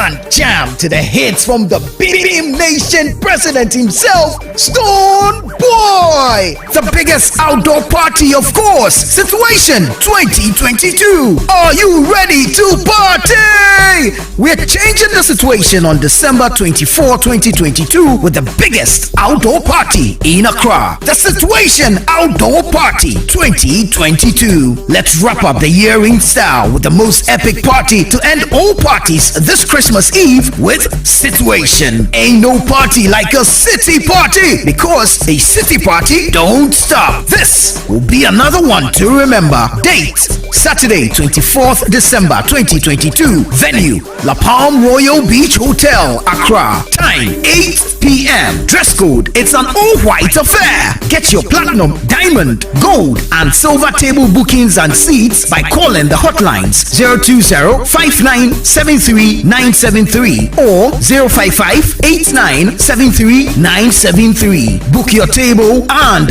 make reservations now. The Situation Outdoor Party is sponsored by Ebony We'll go through some of your comments in a bit.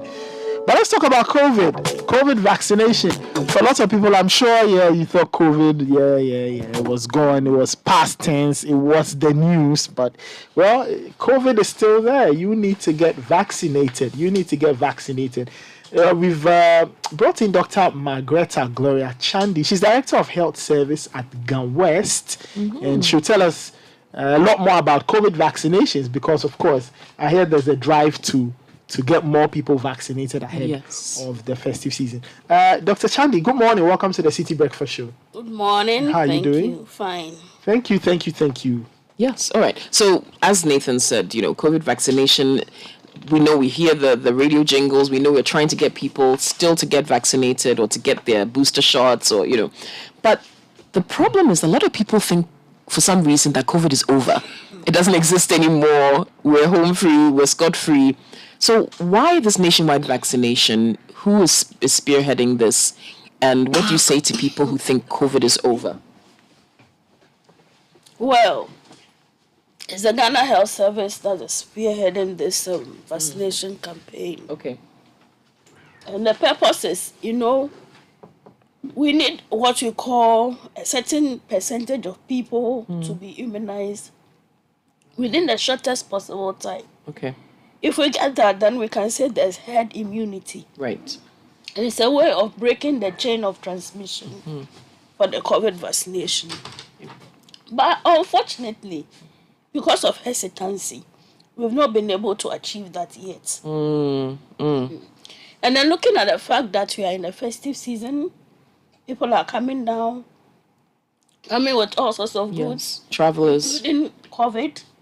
It looks like we have to do something to create more awareness and to get people vaccinated. Definitely.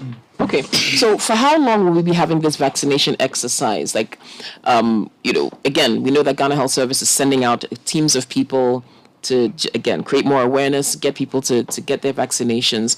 How long will the exercise last? And when are you starting? When we started yesterday, that is on the 14th, and then we will finish on 18th. Okay. But that doesn't mean COVID vaccines will finish. They will still be available at all the public health facilities and at some of the private facilities within the district. So the best place is to find out from every municipal or district health directorate, and you'll be shown where to get the COVID vaccination. But at least all the major hospitals, all the polyclinics, all the health centers will still have COVID vaccinations around. Okay. Talking about vaccination, I'm just curious, which vaccines are available, or we have all of them, the ones that we know are still available? At the moment we don't have Sputnik, we don't have Moderna. Okay. We don't have Astra. But we'll soon get some of them. Okay. Yeah. So we have Pfizer, we have your popular Johnson. The one shots, one touch. We have it available, yes. Okay, that's great. We have it in great quantities. All right. So there's enough for everyone. Now, who qualifies to get the COVID jab? No, initially we restricted those who were breastfeeding and then those who were pregnant. But research has shown that they can take it. Okay. So now, children, let me say adolescents from 15 years can take the COVID vaccine. Whether you are pregnant, whether you are breastfeeding, you can still take the COVID vaccine. Okay. Yeah. If you have any maybe existing health conditions, can you still take the vaccine? That does not prevent you from taking COVID vaccine. In fact, it's better you take it because it will be protective. Okay. Yeah. And one thing we want the general public to know is that COVID vaccine does not stop COVID infection. The virus is in the air. We breathe the air, so it will get into you. But then the vaccine within you will fight the virus that is coming. So you can get the signs and symptoms of COVID, but there will not be any severe disease. So it does give you a level of protection from serious disease. Okay. How else can we protect ourselves and families from COVID-19? Aside getting the vaccination, what else can we do? Or is it enough to just get the jab and... Our usual social distancing, which we find difficult to do. Oh, yeah. Hand washing. Practicing cough etiquettes. And then all those things we were told. The mask. Some of us have relaxed in wearing the mask to the extent that now when we wear the mask, we start coughing. It doesn't matter. You try. You soon get used to it because from the beginning you suffered before getting used to. So you go back. You get used to it again. Okay. All right. So what else do you want to tell us as Ghanaians about vaccination, why it's important to partake in the exercise, and what else we should know about COVID in general? Well, we are here as Ghana Health Service to protect you.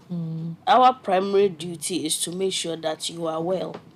And vaccination is a preventive form of, making sure that you are well. Don't be afraid of the vaccine. Lots of people have taken it. We have individual differences though, but don't be afraid of the vaccine. If you have any issue about the vaccine, there are hotlines within the district health directories to call, or you can personally walk to any health facility and lodge your complaint. It will help us. And I want the general public to know that research is ongoing, to the extent that it has been realized that the expiration date that was given to, I think the Pfizer vaccine from the beginning can actually go beyond. Yes. Okay. So there's there is a report from Food and Drugs Authority that the Pfizer vaccine can go beyond, I think about 3 months beyond the date on the bottle. We are in Ghana Health Service, and our primary aim is to protect. We will not harm the public. We will not do anything that will harm the public. Forget about individuals who have their own, what do you call this? The way they behave, their own attitudes towards work. But Ghana Health Service as an organization, our primary aim is to protect, and we will ensure that the protection is done. Get vaccinated. Christmas is coming. Don't enjoy and then at the end of the day you spend your money in the hospital or something. COVID is free. COVID is free though. But then the time you waste in bed in the hospital could get you some money in your pocket. Are there any contact numbers or anything people can call if they need to find out about the vaccination exercise or where they can go? Well, there are contact numbers, but I can give you my number. Yes. Okay. It's 0244 668548. But we have the head of the program manager for EPI, expanded program on immunization. His number is public. Okay. So people can go onto the web and then take his number. Okay. Anybody you know in Ghana Health Service who is into public health can help you better. Don't forget that a few of us also in the health sector have hesitancy. It doesn't mean that what they say about the COVID vaccination is true. We are giving you the right information. Okay. So don't, we are individuals. You can't force somebody to change his or her perception if the person doesn't understand. Yeah. Okay. So if you see one or two people being hesitant from the health facility, don't follow them. I'm telling you the truth. Great, thank you so much. So please go and take your COVID jabs. Yes. And then you can protect yourself. Thank you so much. We had Dr. Margareta Gloria Chandy, she's Director of Health Service, Gal West, sharing the good news of vaccination. Doc, thank you so much for your time and all the best with the vaccination. Yes. I've taken mine. I took the first, I took the second, and I took the booster jab. I've taken all the jabs. Yeah. But I still wear the mask. Yes, you do. Religiously. Sky is very religious about that. Yeah. If I had any presents, I would have given it to you. Bless you. All right, thank you, Dr. Sandy. Thank you so much. Yeah. Still listening to the Citi Breakfast Show. We've got more for you.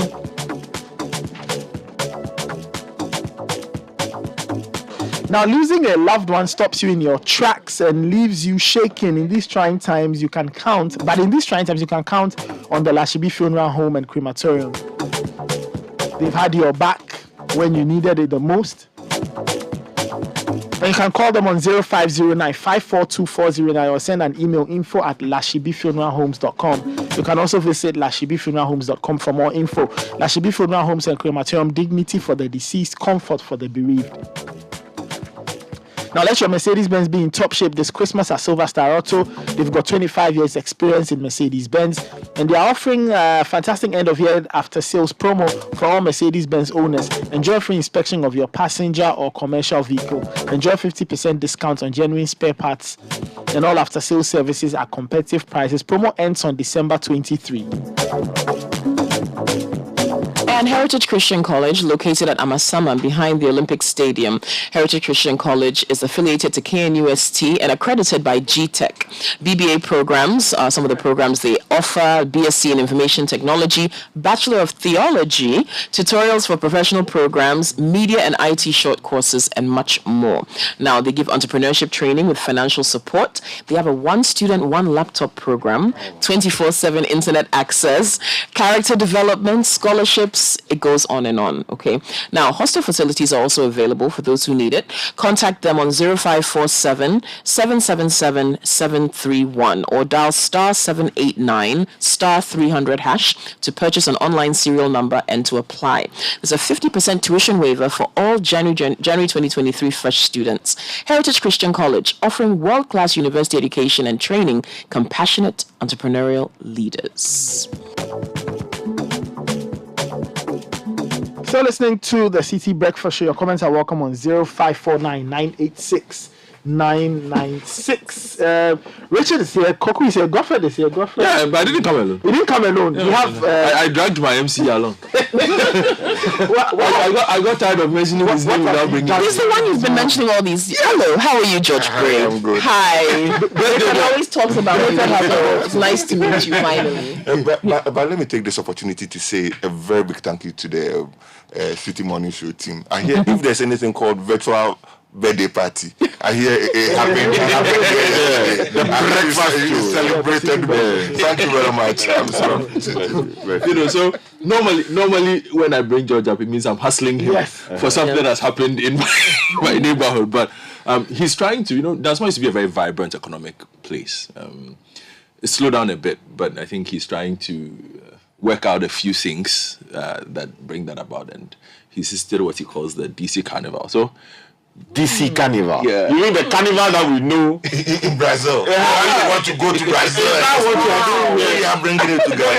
You mean you are doing it? I'm serious. I'm serious. Because the carnival he is talking about, I'm not sure if that's I don't see him. I'm sorry. But George, tell us a bit about it. Well, so like you rightly said, we want to bring back the fun, the economic development in DC. Back in the days, some years back, you would want to come to DC around this time because the Gold House and all those pubs are jamming. Unfortunately, we do not have all that happening now. But since I came into office, I decided, look, let me try as much as I can to bring people outside Dansuma to still want to come to Dansuma for fun. But aside that, we did it for the first 2 years and we realized, we are just having fun. But how about the economy? Because this day and age, everybody is crying. And indeed, I won't sit here and say it's all rosy. It's difficult. Times are hard. So let's find a way to also let the economy, have that revival. So we decided to do a 3-day carnival.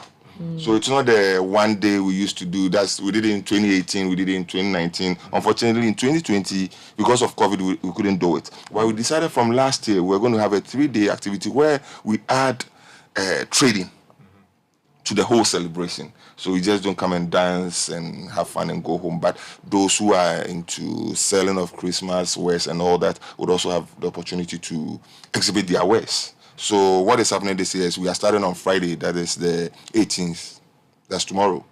So from Friday, we have those who trade, we set up for them. You don't pay a dime, it's for free. It's our way to help the economy to grow within the municipality. So we are setting up canopies and all that. Where are you setting up these canopies? It's around the Ameletego roundabout. So what we're trying to do is we need to touch every part of the municipality. So for the trading we are doing around Ameletego roundabout, but we are going to have sporting activities, football, basketball, table tennis and all that. So we start with the sports, such that the young ones can also have a feel of whatever is happening. So tomorrow, football is happening, basketball is happening. Saturday morning, we are going to start with a marathon for kids. So the younger folks are also not left at home, but then they are going to have marathon in the morning. Then we are going to have a cooking contest. Wow. This time around, we are not going to leave it to the women. So we are going to match you boot for boot. The men are cooking. Yes. The men are cooking. We love it. Thank you. We love to see it. Say no, Mama Mudida. So we're going to have a cooking contest and all that. But in all this, we are going to have speakers and whatever, have a stage if you want to perform. Koku has a nice voice. Come and sing Christmas carols and all that. We're having karaoke and all that. So we are jamming from Friday night to Sunday, where on Sunday night we crown the whole activity. But from Sunday afternoon, We aren't doing 31st. 31st is happening in DC. So we have masquerades. Oh, okay. We have the brass band. That's Trisoroku. That's where you find me. So we have that happening all through so about 9 p.m. where we light DC. And that is what we started with in 2018. We have massive Christmas tree. Oh. Ketsi, Jandel, and my Auntie Afi and her people. Auntie Afi and her Trust people. them, yes. And this one it's more like a gender thing because Auntie Afi plus my MP who is also a woman. Oh. They have come together to make sure we put up huge Christmas trees where hitherto you want to go to UK and take pictures. I know Koku would want to do that, but this time around, come to DC and have all your pictures. I'm inviting you. Come to You're inviting me to Yes. Dansoman? Yes. Sky is a regular. As for a date, I've been catching him in the road. I've been catching him in the road. Don't lie. I've been catching him in the road. But always accompanied, of course. Very well. No, this is nice. Godfred is supposed to be my manager. He's never invited me to dance on my. It takes his MC to come to the studio. He invites me. So he's the small president there. so he's using the occasion to invite you. Yeah. Thank so you should come and sing the Christmas song. Exactly. The one you just sing. But for those who want to participate in the trading, for instance, how would they be able to join? Okay, so for record purposes, you would have to come to the assembly to register. Okay. We call it register, but Where it's is on, the assembly, please? It's around Zodiac, just behind the MTN office. Okay. So you just walk in and register. So we have your details, but not to take money from you. So if anybody asks you for a CD, he or she is trying to rip you off. But why is it not possible to do it online or something? You draw. Okay. For now, you draw. So come register, we have your details and all that, and then we give you a stand to go exhibit whatever you want. And just to reinforce that there is a Mele Tego runabout. It's where you are setting up the shops, the shops or the road in between. So you're shutting down the road? No, we won't shut down the road. So we have the police being on standby to help direct traffic and all that. So half of the road is going to be blocked. Wow. So at least we have the trading happening at the same time, but we are slowing down traffic entirely. Okay. We are slowing down traffic entirely because we are selling. People go to Makola to buy, and they are going to have massive traffic there. Equally, we are doing some small traffic, creating some small traffic there, so that human traffic and human activities can happen within that enclave. All right. So between the 16th and the 18th. In Dansoman, Ablekuma West, DC Carnival is happening. I'm inviting everybody. Okay. So when, for example, on each day, when do these activities start? Okay, so on Friday, that is tomorrow, we will start around 10. Immediately we open it is TDB. Hey. So from 10 a.m. tomorrow till Sunday about 9 p.m. So Continuous. Party song. Continuous. Party song. You can open your car and then jam and have your ice chest in there and do whatever.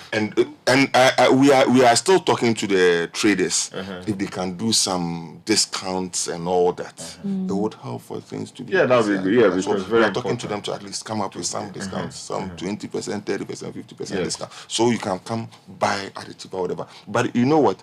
My MP started it. Okay. She's brought yam from Dambai and all that, and it's being sold just I think 5 CDs for a tuber. Wow. When you go to where is this happening? At a residence around Snake Flat. Okay. Well, a lot of Bayere. A lot. Wow. She's been selling for the past 3 days. Yeah. You get it. So the discount has virtually started. Okay. So if I want to do Christmas shopping, I should just come there and then Charlie. But is there a discount code that if I come and I mention George, they will? Once it's happening, I'm a student. Student discount. Once it's happening within the enclave where the whole celebration is going on, you definitely would be giving power discount. Powerful. And then the music. More. More music. And you have all these artists. You know, DC. We can post up a lot of. You have some and then you do things. All right. Thank you very much, George. Thank you so much, George. Cyril Bray is MC. We'll pass through. It's good. Ablekuma West, it's good he's here today because it's not raining. It's not. I think VK will be there with my Wellington boots. Thank you very much, guys. Thank you for celebrating me yesterday. I'm here to celebrate Christmas and I can't say birthday for a whole week. So I'm still in the celebration. Thank you very much. Thank you for having me. So you heard it. Just be there between 16th and the 18th of December to enjoy the best that Nansoman has got to offer. This is the Citi Breakfast Show. We'll take a very, very quick break. When we come back, we've got more for you. This is the Citi Breakfast Show, the city's biggest conversation.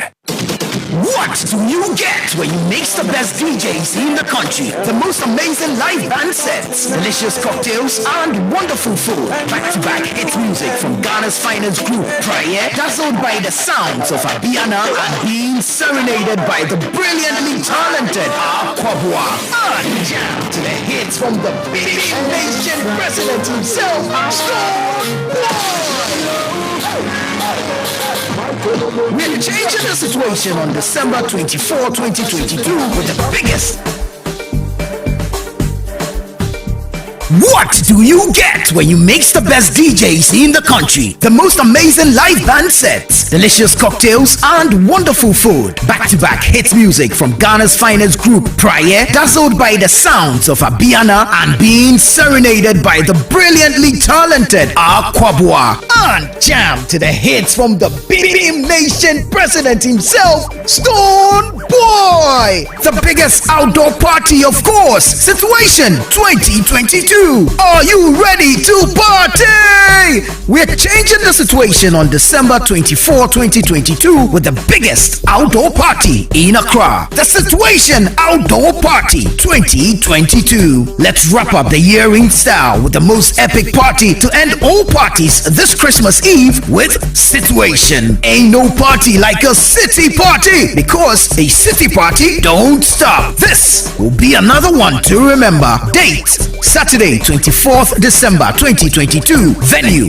La Palm Royal Beach Hotel, Accra. Time, 8 p.m. Dress code, it's an all-white affair. Get your platinum, diamond, gold, and silver table bookings and seats by calling the hotlines 020-5973-973 or 055-8973-973. Book your table and make reservations now. The Situation Outdoor Party is sponsored by Ebony Condoms, Series, Doritos, Lays, Logistics Movers, and Veuve du Vernet France. It's supported by City FM and Ghana Weekend and powered by City TV. This is a Beyond the Return event.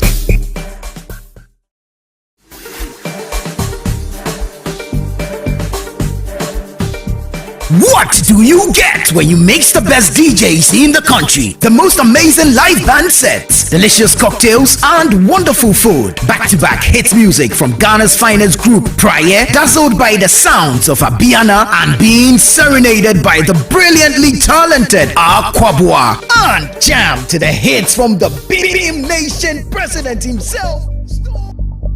What is the worst case scenario we will see in the next 6 months if we don't stop this now?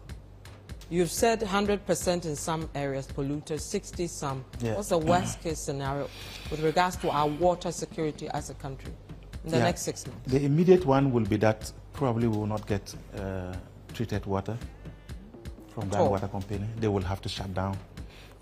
The long term is that most of their equipments will be destroyed forever and they have to bring in. So it goes back to the investments. But apart from just us getting water to drink, agriculture is affected already. We are going to have food security issues, not just water security. Economic growth will suffer. We are already in a system where we are struggling to see how best we can come out of this. So it is a complete system.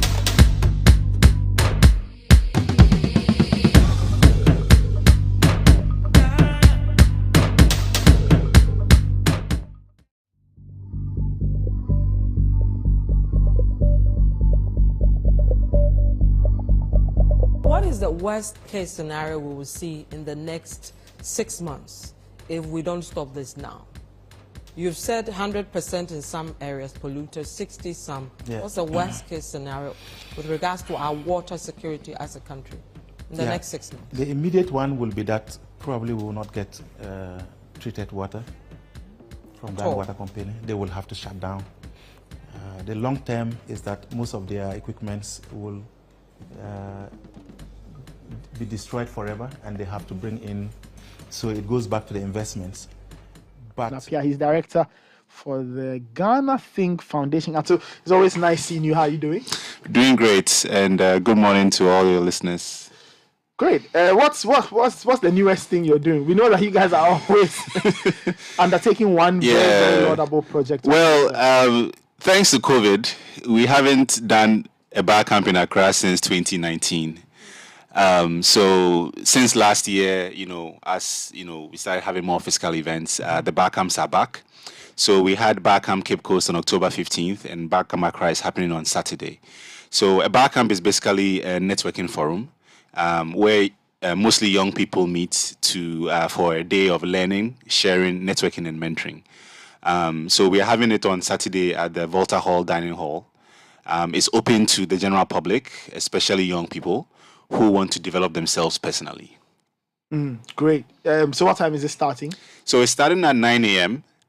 The bar camp it's mostly a networking event. So I think one of the key features of the bar camp is a speed mentoring session, where we invite a number of resource personnel to come and mentor and give advice to young people based on their careers, their business, what they want to do to develop themselves. And we also have some breakout sessions with some of our partners where we'll dive deeper into a few topics. Okay.